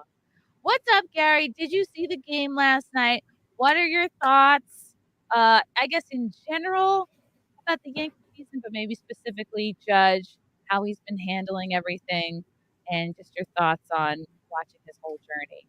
It was a relief. I didn't think he was going to do it. I know a lot of people. Really? Yeah, I didn't think he was going to do it just because there was just a ton of pressure. I mean, people don't realize, like, hey, just hit a home run right here. Like, that's not how baseball works. Like, for the most part, you just play to win. And if something good happens, it happens. But when someone tells you right now, you have to do what it is we're all looking. I mean, hey, hit a home run. Everyone's just staring at you. So, and then plus the pitchers, for the most part, they're going to be understanding what you're trying to do in this at bat. And so for you to be up there and someone's trying to get you not to do something and you're essentially admitting every single at bat, I'm trying to do this one thing, it makes it really hard. So I just kind of thought he would fold under the pressure just because human beings, it's really difficult as a human to deal with that. But I'm just glad he did. So now I can relax. Yeah, and I think he can relax too. I think he did a really good job of not showing his emotions. Like he remained pretty stoic, but you could definitely tell he was starting to enjoy it. Like he definitely was smiling on the 60th, on the 61st too, and then it went a while, maybe a week with nothing. Right. And I think just it's a testament to his skill level is how easy he makes these home runs look. And again, it's like you said, it's not an easy feat. And people are just like, do it, do the thing. It's like just because he's done so many of them, doesn't make it any easier. Plus, you have the added pressure. Yeah, it helps that he's 6'7", 285 pounds. Whew. Yeah. It's that is not a normal body in baseball. The average baseball player, I think, in the Hall of Fame is 5'11", 195 pounds. So, oh wow, okay. To see somebody, I mean, this dude should have been playing basketball or football. And wasn't he initially playing football and he was just dicking around on a baseball field one day and he immediately got scouted? I don't know about that, but he does he mechanically has a beautiful swing. For people who don't watch baseball, you can turn on the TV and be like, okay, let me turn on Yes Network, watch the Yankees for a little bit. You see his swing, and it doesn't look like a guy who had to develop that, anything like that. He looks like a natural athlete on a baseball field. And I don't know how he accomplishes that being 6'7", because I can tell you right now, if I was 6'7", I would be playing some other sport, because baseball is one of the least rewarding sports in terms of how long it takes you to be good. It is not one of those games where you're great in college and you show up and you just skip right to the pros. It rarely happens maybe once every decade. And baseball is just a really difficult sport to get these supreme athletes to play. So when you see somebody who's 6'7", almost 300 pounds of pure muscle play baseball, it's pretty satisfying, to be honest with you. When you say like it takes a while to get like good at baseball, how long generally? Well, you have to go sit on a bus and go to the minor leagues. Nobody wants to play in the minor leagues. I mean, just to give you an example, minor league baseball players just became part of the union. So they obviously had hardly any rights. They're paid pretty much nothing, with the idea that the dream for Major League Baseball is still alive. And a lot of people are okay with that. And then just now, like really the last like year and a half or so, people are starting to get on it. Like, we need better treatment. Well, that's not the same thing in college football. In college football, they're on national television. Now they're getting paid. A lot of people love college football. There's a huge market for it. There is no market really for minor league baseball, because it's considered this area to groom players into Major League Baseball players. It takes some players 3 or 4 years, like it took my dad. And there's other players who have been in the minor leagues. They're 30 years old, still in the minor leagues. It's very difficult to make it through that. And some people don't want to do it. Do you remember, I guess like, I forget the years that your dad played. Wait, what years did he play? He's old. So he got to Major League Baseball in 1988. So, Okay. And he was playing with Milwaukee at the time. So, so he was in the minor leagues in the late 80s. So, I mean, it was a long time ago. Was there anyone during his time that was like, chasing the like this particular record, or like what was I guess the highest season home run record of anybody kind of like during his time? Well, they had Mark McGwire.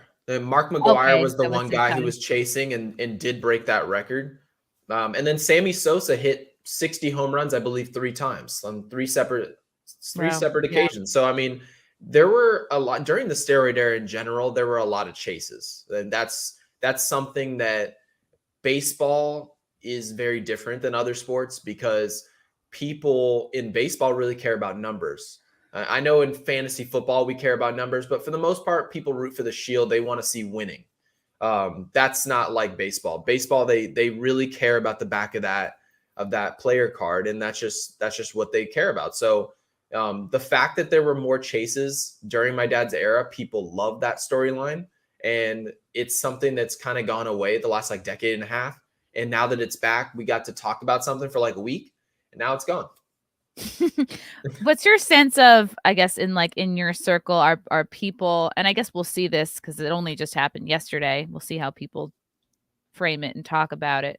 But like, I guess, what do you anticipate how people will kind of view this? Do you think they'll see Aaron Judge as like the real owner of the record because he's not on any performance enhancing drugs, I guess, that anybody knows of, right? Like, I think people are really rallying around him because they're like, oh, he's doing it the clean way. He doesn't have anything at all. And what's your sense of like, are people want to discount the people who maybe use drugs at all, or is it just kind of two different things?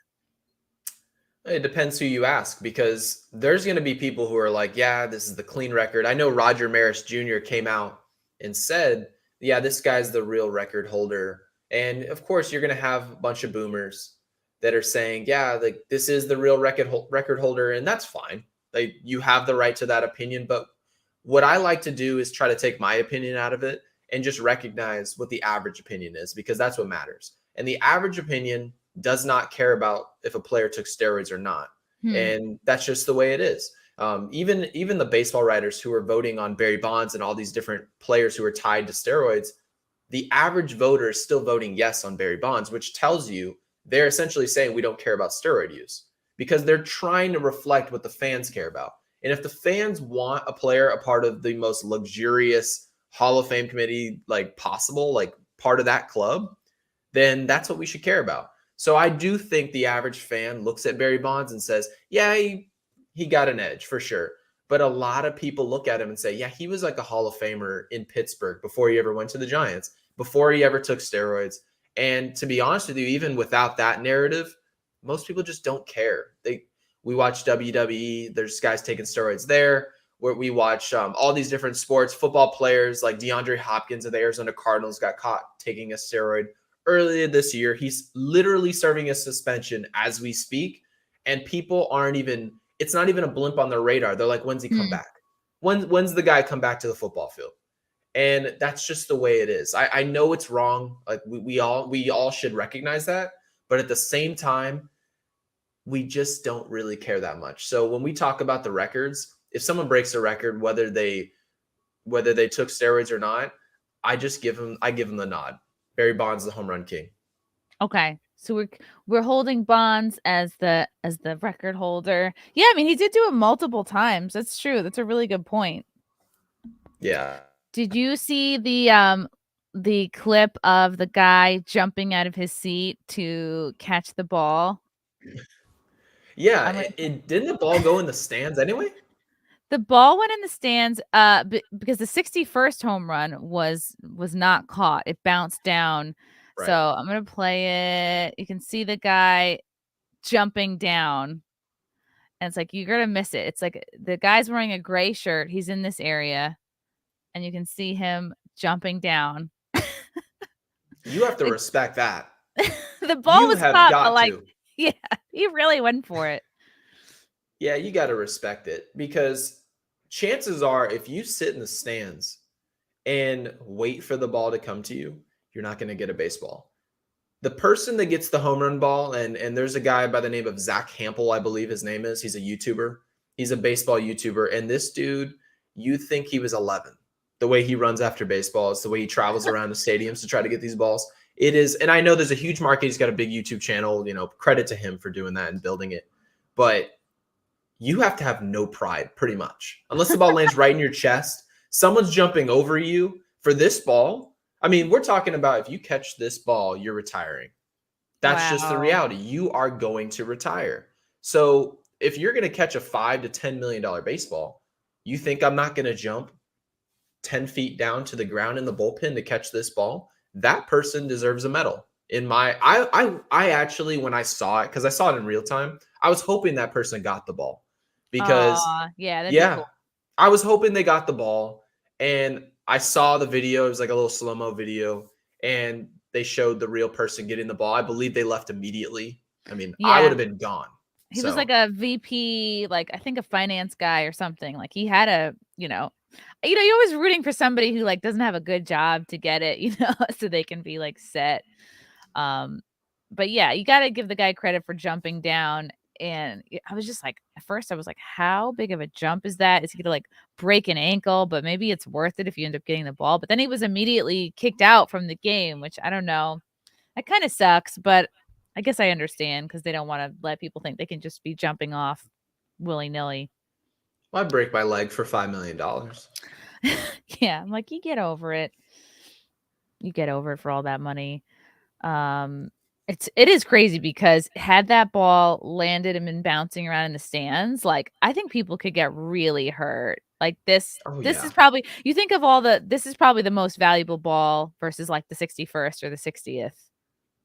Right. Well, what's funny though, is that it doesn't really make any sense because everyone's like, okay, well, when he breaks the record, that's the record setting ball. But realistically, wouldn't the last ball, like the actual record set, so if he ends up hitting 64, I feel like people are going to care about the 64th home run as well. Right. And would that affect the price? It's like, are they going to wait till the season is over to kind of declare the prices on all these balls? Because if someone offers $2 million for the 62nd and there is a 64th ball, that one's going to be more valuable. It has to be. And by the way, you know what I noticed is everybody just assumed, hey, did you see that dude that jumped down into the bullpen? Everybody understood it would be no women down there. Turns out OnlyFans actually had a benefit to women. They're not going to jump down 10 feet to a bullpen. They can just sell feet pics. Right. Oh my God. I had somebody in the chat that I unfortunately just blocked because couldn't stop sending me messages in all caps about showing my feet. So I was like, if this is why you're here, buddy, like you're gonna be so disappointed. So Yeah, we don't have that option. Nobody wants to see us. do you see how are these balls how are these balls going to be handled, Gary? Now, do you think like the Hall of Fame is going to ultimately try to, bid to get the balls ultimately, or do you think like do you see Aaron Judge wanting to keep any of these for himself? Like where do you think they'll end up going? Well, in the perfect world, Aaron Judge would just buy it himself, but I don't know. My assumption was that it would end up in the Baseball Hall of Fame, but if the ball is going to be worth $10 million, are they really going to get their hands on it? I mean, maybe they pay it, but I mean, I'm not their accountant at the same time. So I can't say where it's going to go. My assumption is this guy, I saw he made a statement, I think it was earlier this morning. He's like, I don't know what I'm doing with the ball. And that's exactly what I would do. Yeah. So you do. You're holding out. You say you don't know what you're doing with that ball and you sit back and wait. Because if I know somebody made an offer, they said, I'll give you $2 million right off the rip. And if somebody's going to walk into your house when you're having an open house and say, I'll give you all cash, $1 million, $2 million, you know, it's worth probably triple that. So you got to just sit there. Oh yeah. That's so exciting. Yeah. I was worried that he wasn't going to do it too. And it would have been such a shame because like he was on such a roll. And do you agree that he was getting kind of like lousy pitches? And I also like, did you see the pitch itself that he got the 60-second home run? I was thinking like, do you think it's a thought in any of these pitchers' minds? Like, all right, I kind of want him to get it. Is it the right thing to do to just like not throw him shit so he can just get it? Like, do they see him being in his head? Do you think they care about that sort of thing? Or am I just like being a chick? No, in general. So this is the thing. I was just being bitter on Twitter. I was just, it wasn't, what did you say? No, it was just, hey, they're not throwing him any pitches, whatever. No, great players that you don't get pitches to hit. That's just the reality. When you watch a regular baseball game, there's a lineup of like 3 or 4 guys who are just elite. And the rest of the lineup is kind of schmendies. They don't really do much. You know, they can occasionally contribute, but they're not great players. They get pitches to hit. That 1 through 4 in the lineup, you get maybe 2 or 3 pitches a game where you can do anything with it. The rest are just nibbling and you're walking guys, and it's really boring. But he had pitches to hit. They're not going to pitch to a guy who has 61 home runs at the time. Why would you pitch to a guy who has 61 homers? I understand you go after him and strike him out, but part of the game is picking your battles. And we literally, and Greg Maddux, one of the greatest pitchers of all time, pitched for Atlanta. And it's like, I'm looking at him and I'm like, okay, he was talking about Barry Bonds. And he's like, what's the strategy to pitch to Barry Bonds? And they're like, walk him and pitch to the next guy. And we had no problem with it. None, because it's common sense. Why would you pitch to a guy who's this good? But some guys are going to say, let me just challenge him. If he breaks the record, he breaks the record. I would have been one of those guys. I'd have been one of those guys where let me groove him a little fastball. No one's going to remember me anyway. And if they do, it's going to be for something else I did, not this. And hell, I'll be in the record books. Every time you show Aaron Judge, my face is on there.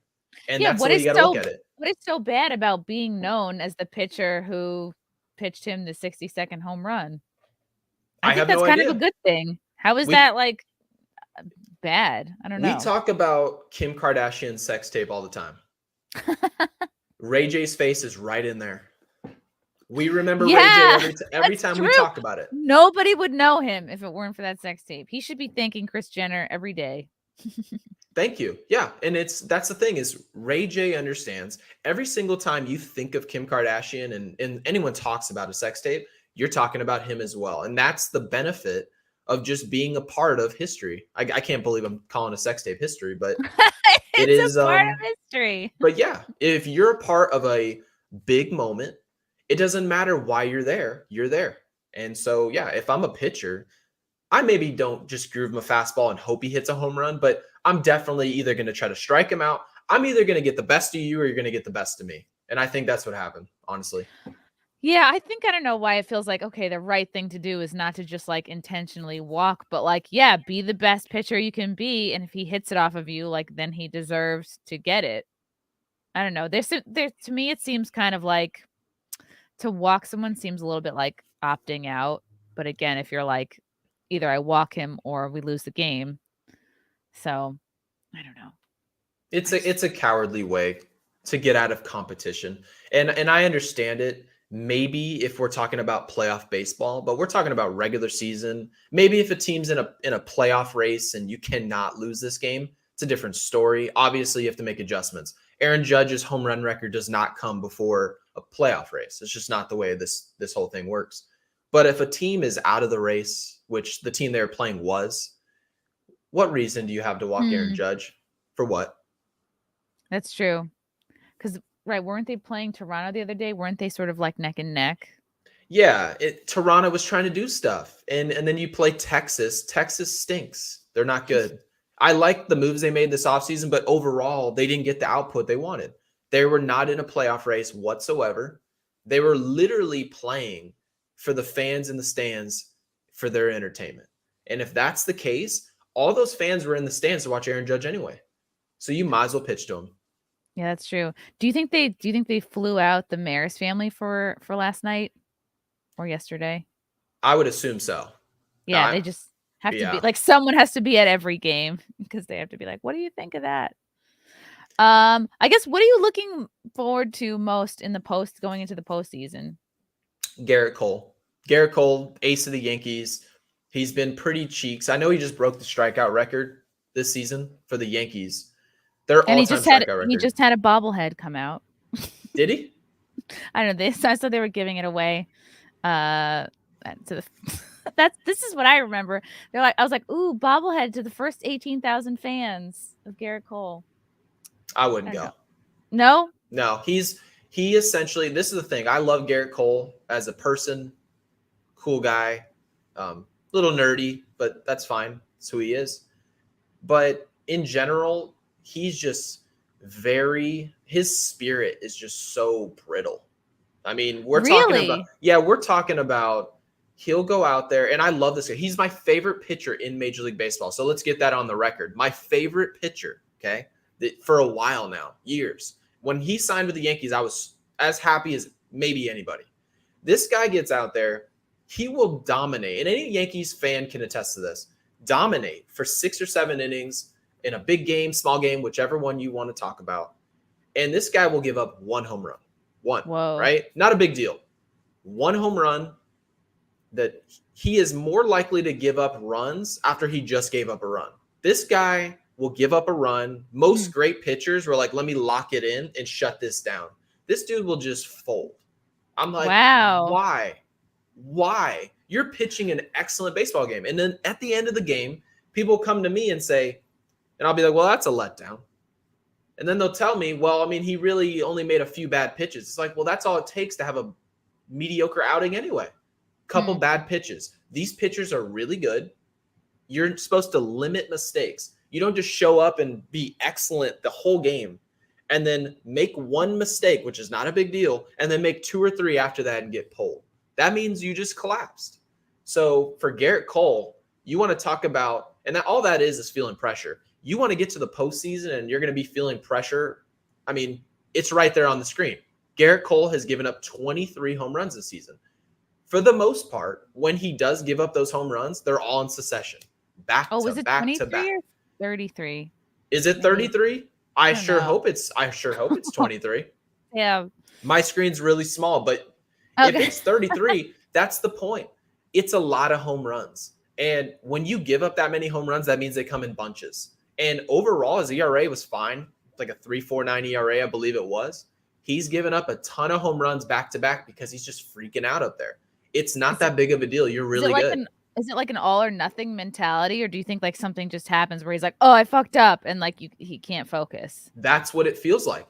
It feels like, oh, I fucked up hard. I blew this start.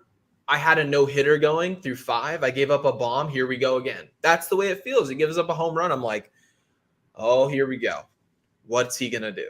And it's almost like, what's he going to do? What am I going to do? And look at the screen right there. Nestor should pitch game 1. Severino should pitch game 2. What $36 million a year What $36 million a year player do you say, let's go with 2 other options in front of you at your same position? You can't even have that conversation anywhere else in baseball, but you can have it in New York. Yeah, from Desiree. He slumps his shoulders and cries and gives up. Oh. And again, this is one of my favorite pitchers in baseball. He has nasty stuff. Maybe other than like Jacob deGrom, there's maybe 2 or 3 other, Corbin Burns from Milwaukee, where you can say that guy's got better stuff than Garrett Cole. 2 or 3 guys. But there are a lot of better pitchers than Garrett Cole. And it's in my mind, it's mentality. His head, This dude is just too brittle. And I think he can turn this around, but he's got to get it together. Like, just overall, it's not that big of a deal. This dude goes out there and just freaks out. It's like he's having a spaz attack. I don't know how else to Chris how else to say Webster it. thinks he misses the sticky stuff. You know, a lot of pitchers were using sticky stuff. So I agree. Sticky stuff did make him a lot better. Yeah. But when we're talking about getting rid of sticky stuff, a lot of those guys were using it. I know I'm Trevor using- Bauer. I'm using sticky stuff right now. I'm just not going to say in what capacity. All right. Overall, Cole has had a year that's been very solid, leading the AL in innings pitched with 200, leaks in Ks. With 257, starts 22, but his ERA is 3.50, which is very high in this era for an ace. Oh, Chris knows his shit. Sure does. Yeah, 3.50 is very high. When you're talking about an ace, someone who's supposed to be an AL Cy Young candidate, that's who he's supposed to be. You should be living in the high 2s, but the home run ball got him. So yeah. Chris, I'm going to throw you a link if you want to come in here. I wanted to. Hey, by the way, how's that mic?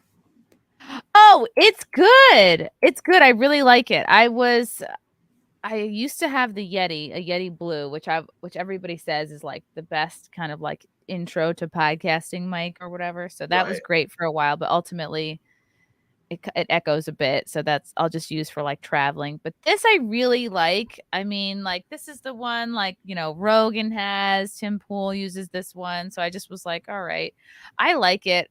Sometimes my gain is up too high and then I can hear like other things in the room, but I think it's great. I noticed like such a difference when I started using this one.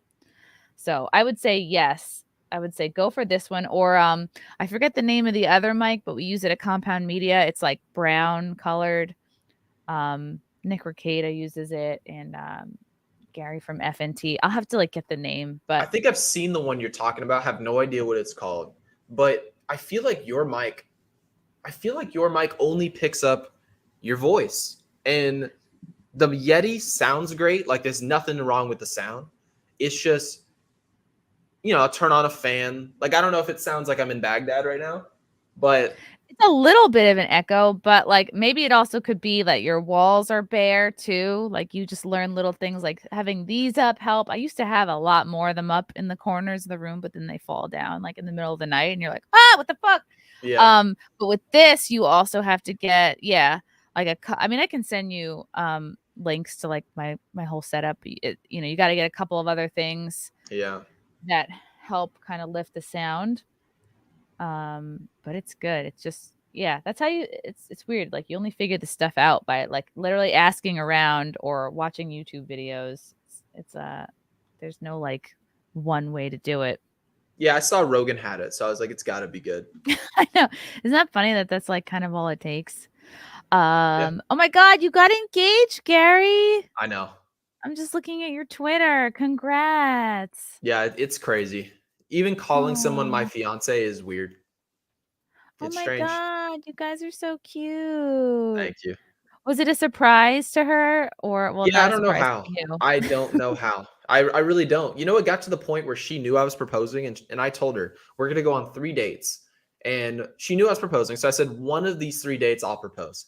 And I told her. Really? Oh, wow. Okay. And so what I decided was I couldn't skip the first date, because if I skip the first date, I'm forced to do it on the second date. Because if I don't do it on the second date, she obviously knows it's on the third. So okay. I was like, well, it's either the first or this. It's really the first or bust. So I just said, I'm going to do it in 3, 3, 2, 1. And I did it on 1, I guess. Oh, wow. Okay. Yeah. So then she must have been surprised because she probably was expecting it on the second or third.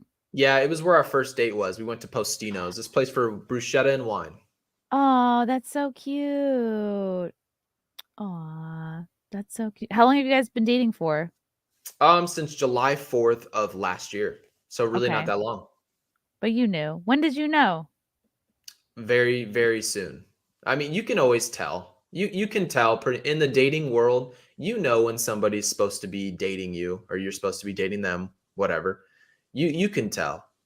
I mean, in general, there's a lot of, especially in this dating era sucks so Yeah. hard. It Yeah, the stinks. fact that you met somebody in 2021, and I mean, that's great. This is like Yeah. it is kind of the worst time to date now. Well, I mean, because everybody thinks they're, I mean, you on a scale of 1 to 10, everybody thinks they're like 3 points higher than what they are. They think they're all, everyone thinks they're healed. Everyone thinks they're attractive. I'm like, I promise you, the average person is not attractive, like in any way. So people just don't recognize that. And then people think they're funny. They're not.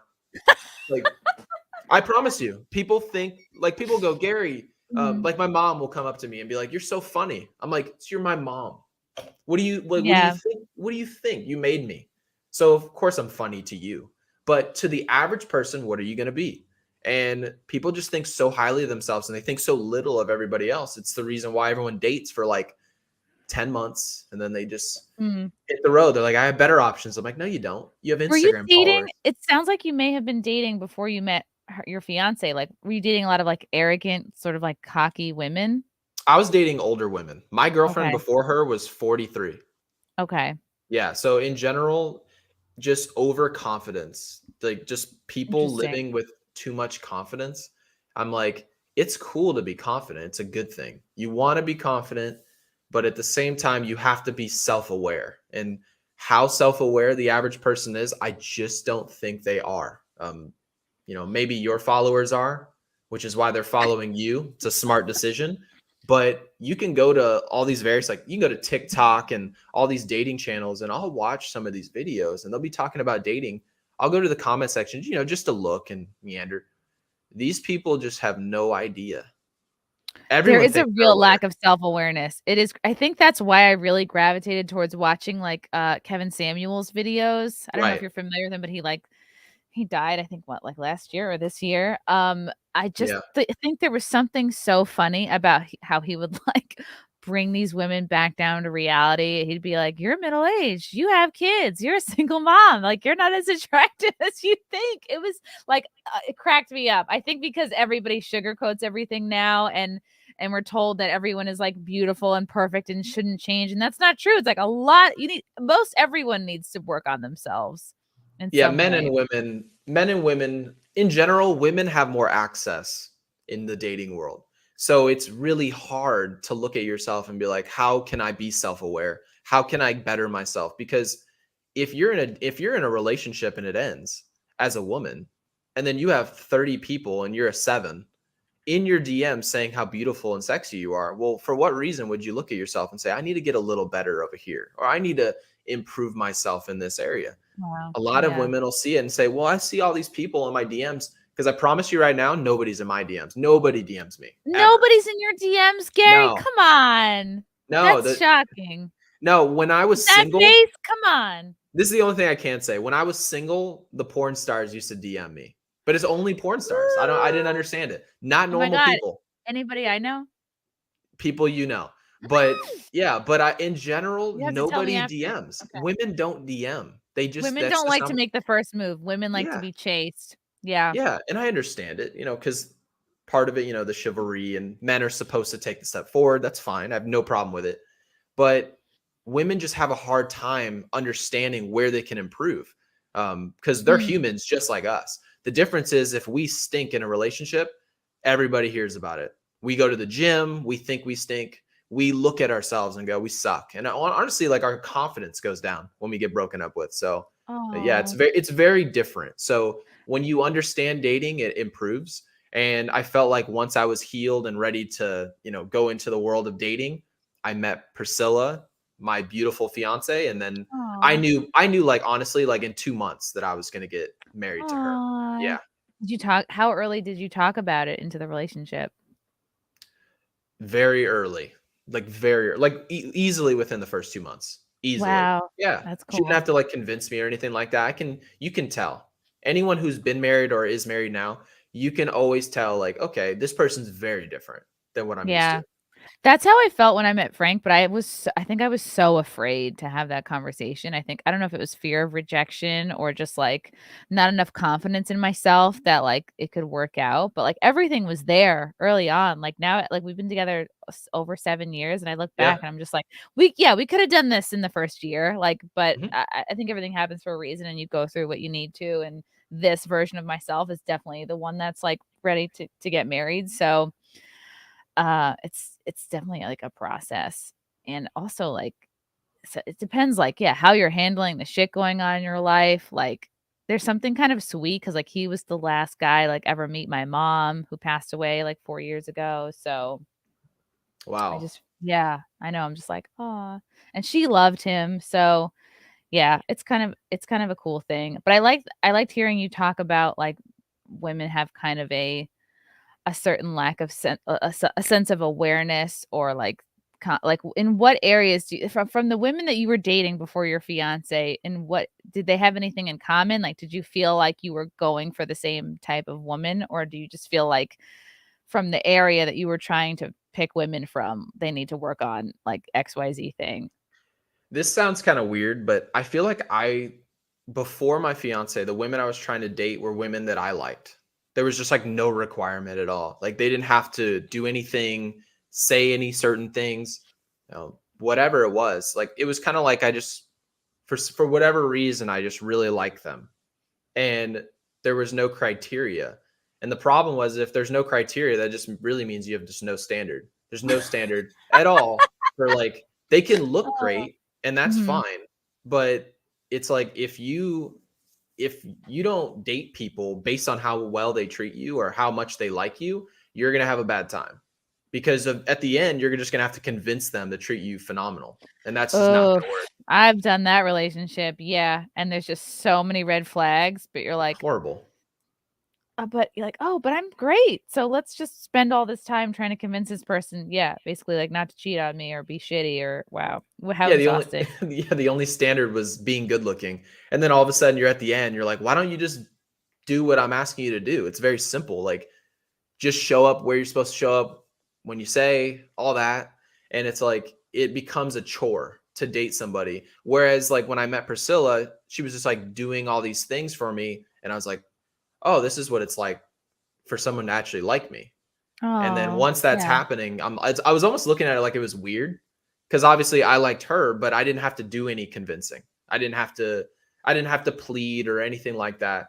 And a lot of people think it sounds crazy, but they are pleading. They still plead with their Mhm. wife. They plead with their wife to be able to go to watch a sporting, go golf on a weekend. That I hate, and that's such a stereotype we've been hearing about, like, married relationships forever, the idea that you have to ask, like, you have to get, like, a release to go hang Right. with your friends, like, you need permission to do anything that's, like, specifically you related, and I'm like, well, who do you think you were before you met? Like, you weren't asking anybody for permission for shit, so it's like, oh, I just don't like that there's this stereotype of, like, men almost become, like, another kid or, like, another dependent, Yeah, that I just don't listen to it because yeah. every once in a while it's normal where they're just like, well, you have to, do you have to go golf? It's like I will if I look at it and I see it in the chat right there about compromise. I make compromises every once in a while. She doesn't want me. She wants me to stay and watch a movie. That's perfectly fine with me. I love her, but I'm still going to do what it is that I like to do as an individual because it's important.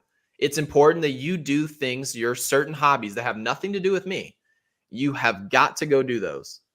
So Yeah, that's because just the way it is. that's what made you a happy, attractive person when you first met. It was all the other things in your life that gave you happiness. And then a lot of people make the mistake when they get into a relationship, they like lose themselves and they go, "Oh, it's all about the other person." I think women perhaps tend to do this more so than men stereotypically, but like then they expect the guy to be their sole source of happiness and everything. And that's just way too much to put on one person. It's like, you need to still have your friends, your hobbies, your like alone time, whatever it is that like fills your cup, so to speak. So then you can be the best version of yourself for your partner. But I'm just saying things that everybody knows. How did you meet Priscilla? I met her on a dating app, believe it or not. Ooh, which How one? weird is that? It was Hinge. Hinge. I hear the best things about Hinge of all of them. Yeah, because Hinge forces, I can't remember. I believe she had to message me first. That was the rule. I could be wrong, but I remember her messaging me first. And so once we got it all set up, we're like, okay, we'll go do bruschetta and wine. You know, when I first showed up, I couldn't find her at all. I was like, where are you in this establishment? I don't see you. And so I actually messaged my friend. At the time, we were playing Call of Duty. And he goes, hey, I said, hey, she didn't show. So I'm just letting you know. Were stood up? Yeah. Oh, so I was like, I thought it was a catfish. Because one of her pictures looked a little airbrushy. So I was like, this doesn't look real. You're like, I'm waiting for a dude to be like, hi, Gary. Yeah, I was very scared. So I show up and I'm like, all right, there's a lot of people here, so no one's going to jump me or drug me. It could have been someone on Twitter, whatever. I've had that happen where people on Twitter will just show up places. But I thought for sure, I was like, oh, are you here? She goes, yeah. So I was already headed towards the parking lot. And then I call her just like on one last whim. I was like, well, I'll call and see if, can hear her voice, whatever. And she picks up. I'm like, oh, she's here. So I turn around and I walk back in, and she was just on the opposite side of the restaurant. And we saw her, sat down, and pretty much like in the first 15 minutes, I was like, oh yeah, I like her. Aww. Oh my God. That's so cute. That's how I felt about Frank too. I made all the first date mistakes. Like I had just got out of a bad relationship. So I was just talking about my ex the whole time, like doing all the worst things. Oh God. And I was like so nervous. I poured soy sauce into the sake thing, or vice versa. I think I poured sake into the soy sauce thing. Like I was so awkward.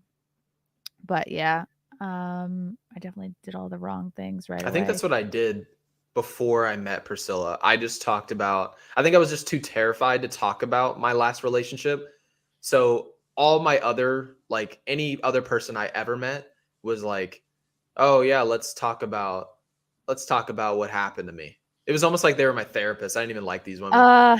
And it's hard to not do that, especially if the person is so easy to talk to. But yeah, I just got lucky that didn't ruin it for me. Oh, we have a serious question from Richard Bean. What are Gary's feelings about spider tack versus steroids? You know what? Honestly, about spider tack, I'll talk about spider tack first. People cannot possibly look at anything like this and say, well, this person, this one individual or this group of pitchers are getting this type of advantage. Every era ever had an advantage, whether you like it or not. And it doesn't make it right, but you just have to recognize it that people are going to find something else. If it's not spider tack right now, it's something else. I promise you something else is going on. And if you don't believe me, we can go back into the 1920s when Babe Ruth was playing. There were no black players. Nobody of color was playing in Major League Baseball. So there was some type of advantage there. Then you have the dead baseballs that you have to talk about and whether or not they should liven up the baseball. They start doing that. Well, then you say, well, the home run numbers are going to be inflated because of a live baseball. It's no longer the dead ball era. Then you're talking about the 1970s and 80s where people are using greenies. Greenies are heavy. It's basically Adderall. And part of playing Major League Baseball, and I played college baseball, where you're talking about a lot of baseball games, is just mentally being ready. Well, anyone in college that has taken Adderall can attest. You are ready. You're ready. There's no not being ready. If you have an essay due at 6 a.m. and it is 3:30 in the morning and you're coming off a bender, you could take Adderall and get an essay done. That is how powerful these things are. And that was prevalent. Clean your whole apartment. Yes. It is prevalent how much that would help you on a baseball field. Doesn't mean you're cheating like getting stronger, but just mentally being locked in at all times, it changes things. Yes. Yeah. So every single era had some level of advantage for certain players. And that's just the way you just have to accept it. And just accept we're going to fix it and always be making adjustments. But you can't look at an era and go, oh, yeah, well, black players weren't playing, so it doesn't count. That's not the way it works. You have to count what happened on the field. That's what happened. And it's part of baseball history. So I got to let it go. Same with steroids. It's the same thing for me. Yeah. It's hard to imagine what would have happened without it because you don't have an example of that. From Fealty, I mean, we let players take this is from much earlier. We let players take creatine, protein, and other bodybuilding formulas. I say let steroids be free to use. Maybe HGH, stuff that's healthy for the body, because we can't ask players to put stuff that's in their body that could potentially put them at risk of a heart attack later in life, or hell, even early in life. I mean, we've seen it with WWE wrestlers where heart attacks become a real issue. That's scary. So you can't just like make it normal to have people put themselves at risk of a heart attack. But at the same time, HGH is known to help people because, I mean, you're talking about, it's a growth hormone. It's good for your body, but it's so good for your body that you cannot have it on a baseball field. That's essentially their argument. So yeah, I've always said maybe a legalize HGH to keep these guys right, keep their body fresh. But when we're talking about full-blown steroids where guys look like Barry Bonds, probably not. Yeah, keep that body fresh. From Matthew Hammond, how many teams are kicking themselves for not signing Albert Pujols, who was drafted by the Cardinals in the 13th round and just hit 702 home runs? Every team. Every team. Every team. Are you kidding me? I mean, it's the same thing with Mike Trout. Mike Trout went in the mid-20s, I believe it was. Everyone could have had the guy. But that's part of baseball, is you just have no idea who's going to get with what coach and get themselves right mentally, physically. You don't know. The environment it completely determines what happens to you in baseball. Whereas other environments, maybe in football it does as well with what team you get drafted to, but baseball is tricky. Like Albert Pujols could have been drafted by the Yankees in 2000 and ended up being mediocre. Of course it probably wouldn't happen, but it could. And that's how weird this game is. So yeah, but to answer the question, people are sick. It's Albert Pujols. And plus his name is fun to say. Pujols. Okay, so baseball has new rules for next year. I want to get your thoughts on no more fielders being shifted all over the field, larger bases, and timer for the pitcher so they don't take so long. Well, I've talked to a few friends of mine who are in AAA right now. The season just ended, and so we've been talking about some of these rule changes. They said the timer is just awesome. They said, dude, you're not going to believe how quick the game goes. And don't get me wrong, people are not just going to turn on baseball because it's 2 hours and 30 minutes as opposed to 3 hours and 15 minutes. It's the product. And the product, if the product's good, we'll sit there all day. And if people don't believe me, I sit around and watch this Jeffrey Dahmer shit all day, every day. And is it really that good? It's pretty good. Okay. It's a little creepy and a little weird because I feel like they're like throwing his sexuality on me. But yeah, and the gays don't want to claim him. Yep. Too late. Too late. He's yours. He's yours. You can have him. So yeah. But they've been telling me that the adjustments are really good. The bases are for safety, but the big change that everybody's going to notice, other than the game time, is the shift. Because we're talking about ground balls that are right back to the pitcher's mound or to the, past the pitcher are now going to be hits the way that they were when my dad played or any time before that. So it was really cool to see that, because a lot of times I'll watch baseball and the view you have on television is the view of the hitter. When the hitter makes contact with the ball and it goes right back at the pitcher at like 100 miles an hour, your first instinct is that's always a hit. But it's changing the way you see the game, because with the shift, a ball can be hit. You're like, that's a hit, that's a double, that's whatever. And they're just standing over there and you just had no idea. Well, to me, the product's better when we have an understanding right off the rip what we're looking at. So I'm excited for it. There should be more hits. I know I see it in the chat that the shift rule is silly. I get it. I totally understand it. I understand the argument that it's silly. But baseball has to look at this and say, from an entertainment standpoint, what would be more entertaining? Allowing these guys to shift and keeping it fair, Or do we manipulate it a little bit, get a little Mickey Mouse with it, and get more action? Because when I'm forgetting who it was, Bob Gibson was dominating, they lowered the mound. They're like, this guy's throwing too hard. Nobody can hit. So let's go ahead and lower the mound, make an adjustment, let these guys get them some type of advantage. And I'm all for it, to be honest with you, because baseball right now is getting lapped by football. It'll never catch up. But at the same time, they got to do something. They really do. Do you think the pitch clock would put pressure on pitchers at all? Like, is it something they would actually see, like, in their field of vision? Like, so it's going to be 15 seconds when bases are empty and 20 seconds when runners are on. And what do you think is the average pitch time now for most pitchers? It varies like crazy. There's some pitchers where it's not just that they take a long time to throw the ball. I mean, they literally will grab the ball, throw it, have the ball thrown back to them, adjust their socks, their hat, their glove. They'll wipe their arms. They'll grab the rosin bag behind the mound. They'll step on the mound. And I'm like, I love baseball. That's not baseball. That's not baseball. I don't come to an NBA game to watch LeBron James adjust his headband, his jersey, all that. I come to watch him play basketball. If you like basketball, you want to watch basketball. That's not baseball right there. I'm essentially just watching a dude adjust his jockstrap, and I'm like, this game needs to speed up because this dude's just taking forever. So I think for some people, it'll be noticeable, and for others, it just won't be. Yeah. You know who I do want to watch adjust their jockstrap is Tyler O'Neill. True or false? Do you agree he's the best looking player in baseball right now? No, I got to give that to Dansby Swanson. Who? I got to give it. You don't know who Dansby Swanson is? Spell it. Oh, okay. Let me see. No, I haven't heard of him. Oh my God. He's the shortstop for the Atlanta Braves. I'm branching out. Okay. Hello. I feel like Jeffrey Dahmer right now, even talking about it. But yeah, no, he's a good looking dude. He's got nice hair. I brought it up. He does have nice. I don't know. I still think that I like Tyler a little better. Let's see. Okay. He's got good hair. Got a good beard going on. I'm still going to vote for Tyler, but he's a close second. And by the way, I see it in the chat from Chris. He says the problem's not the game, it's society because we've sped up. That's true.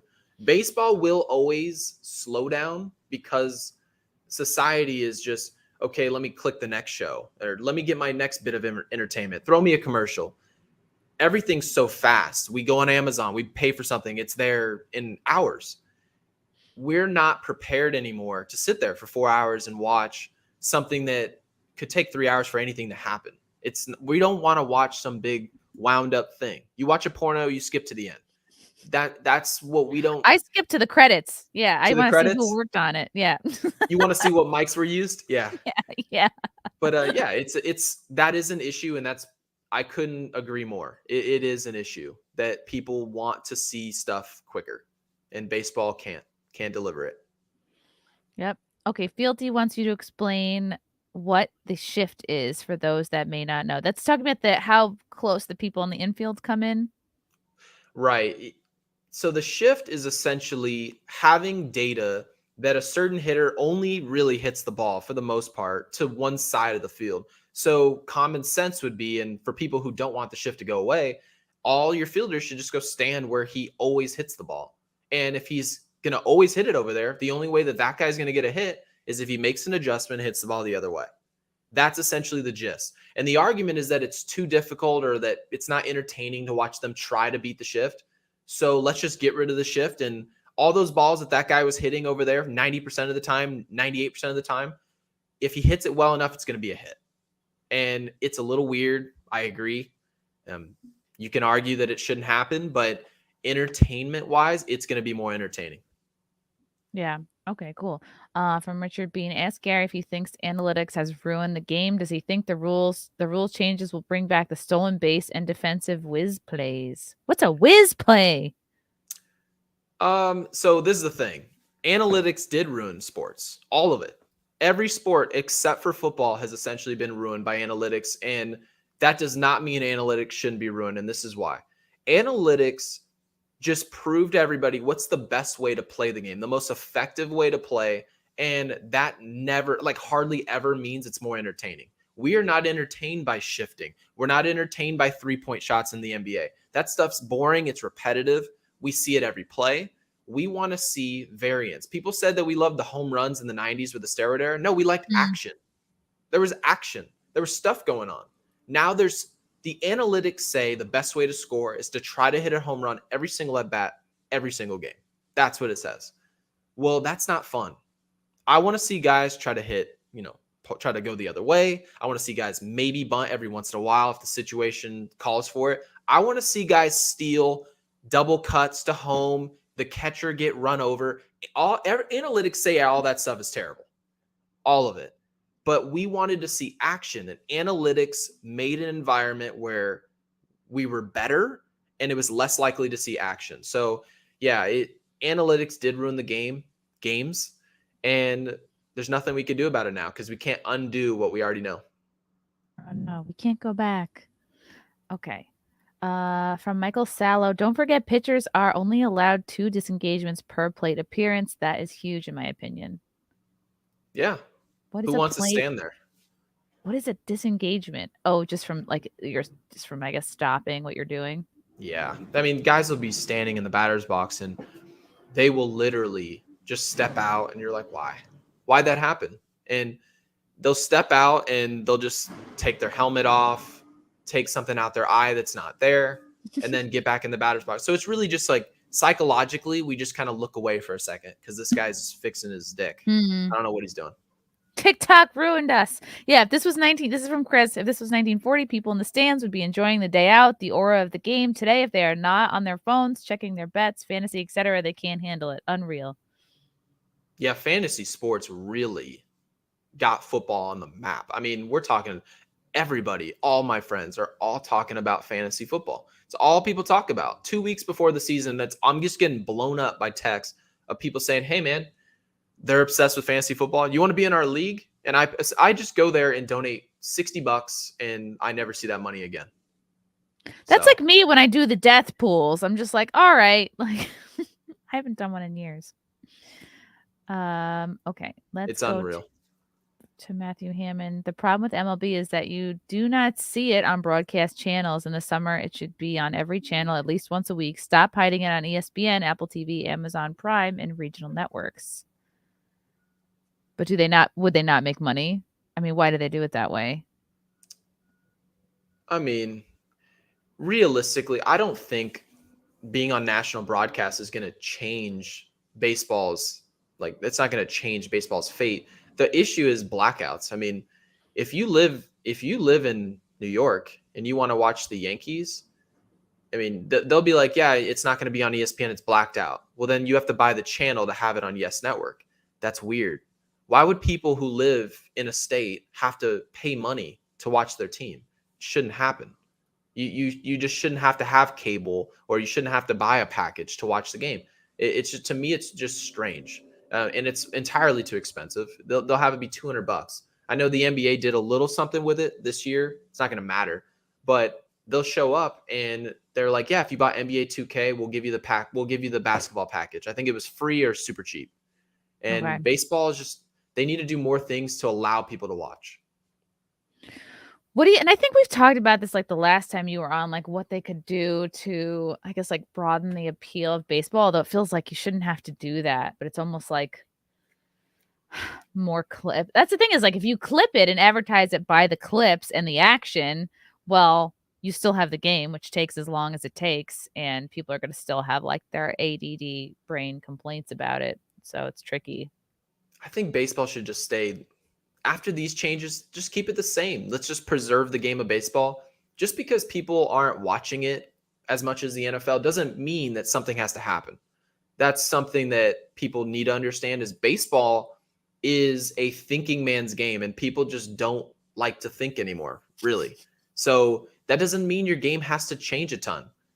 Baseball is fun to watch if you love baseball. If you don't love baseball, you're not going to watch it. It's always been that way, and people are loving baseball less. Maybe it's the product on the field, maybe, but overall, that doesn't mean you got to change. Sometimes you just have to look at people and say, well, this is our game. If you like it, then you like it.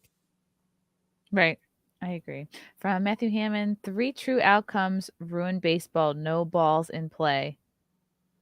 I don't really understand what this means. So 3 true outcomes is essentially saying a strikeout, a walk, or a home run. Those are the 3 outcomes. And it's true. And a lot of that is pitchers understanding that velocity, it goes hand in hand with strikeouts. The harder you throw, the more likely you are to strike somebody out. It's just the math of it. So now if people know that, well, then why wouldn't you prepare yourself to throw 100 miles an hour? So that's what they did. Everyone throws 100. And it's harder to make contact with the ball. It's not just about making adjustments. It got harder to make adjustments. So now people are just like, the only way we're going to score, we're not going to hit 3 hits in a row off a dude throwing 100. Let's just hit 1 home run. And that's what they did. And so now all you see is walks because those guys are wild throwing 100 and home runs and strikeouts, a lot of strikeouts, a lot. So yeah.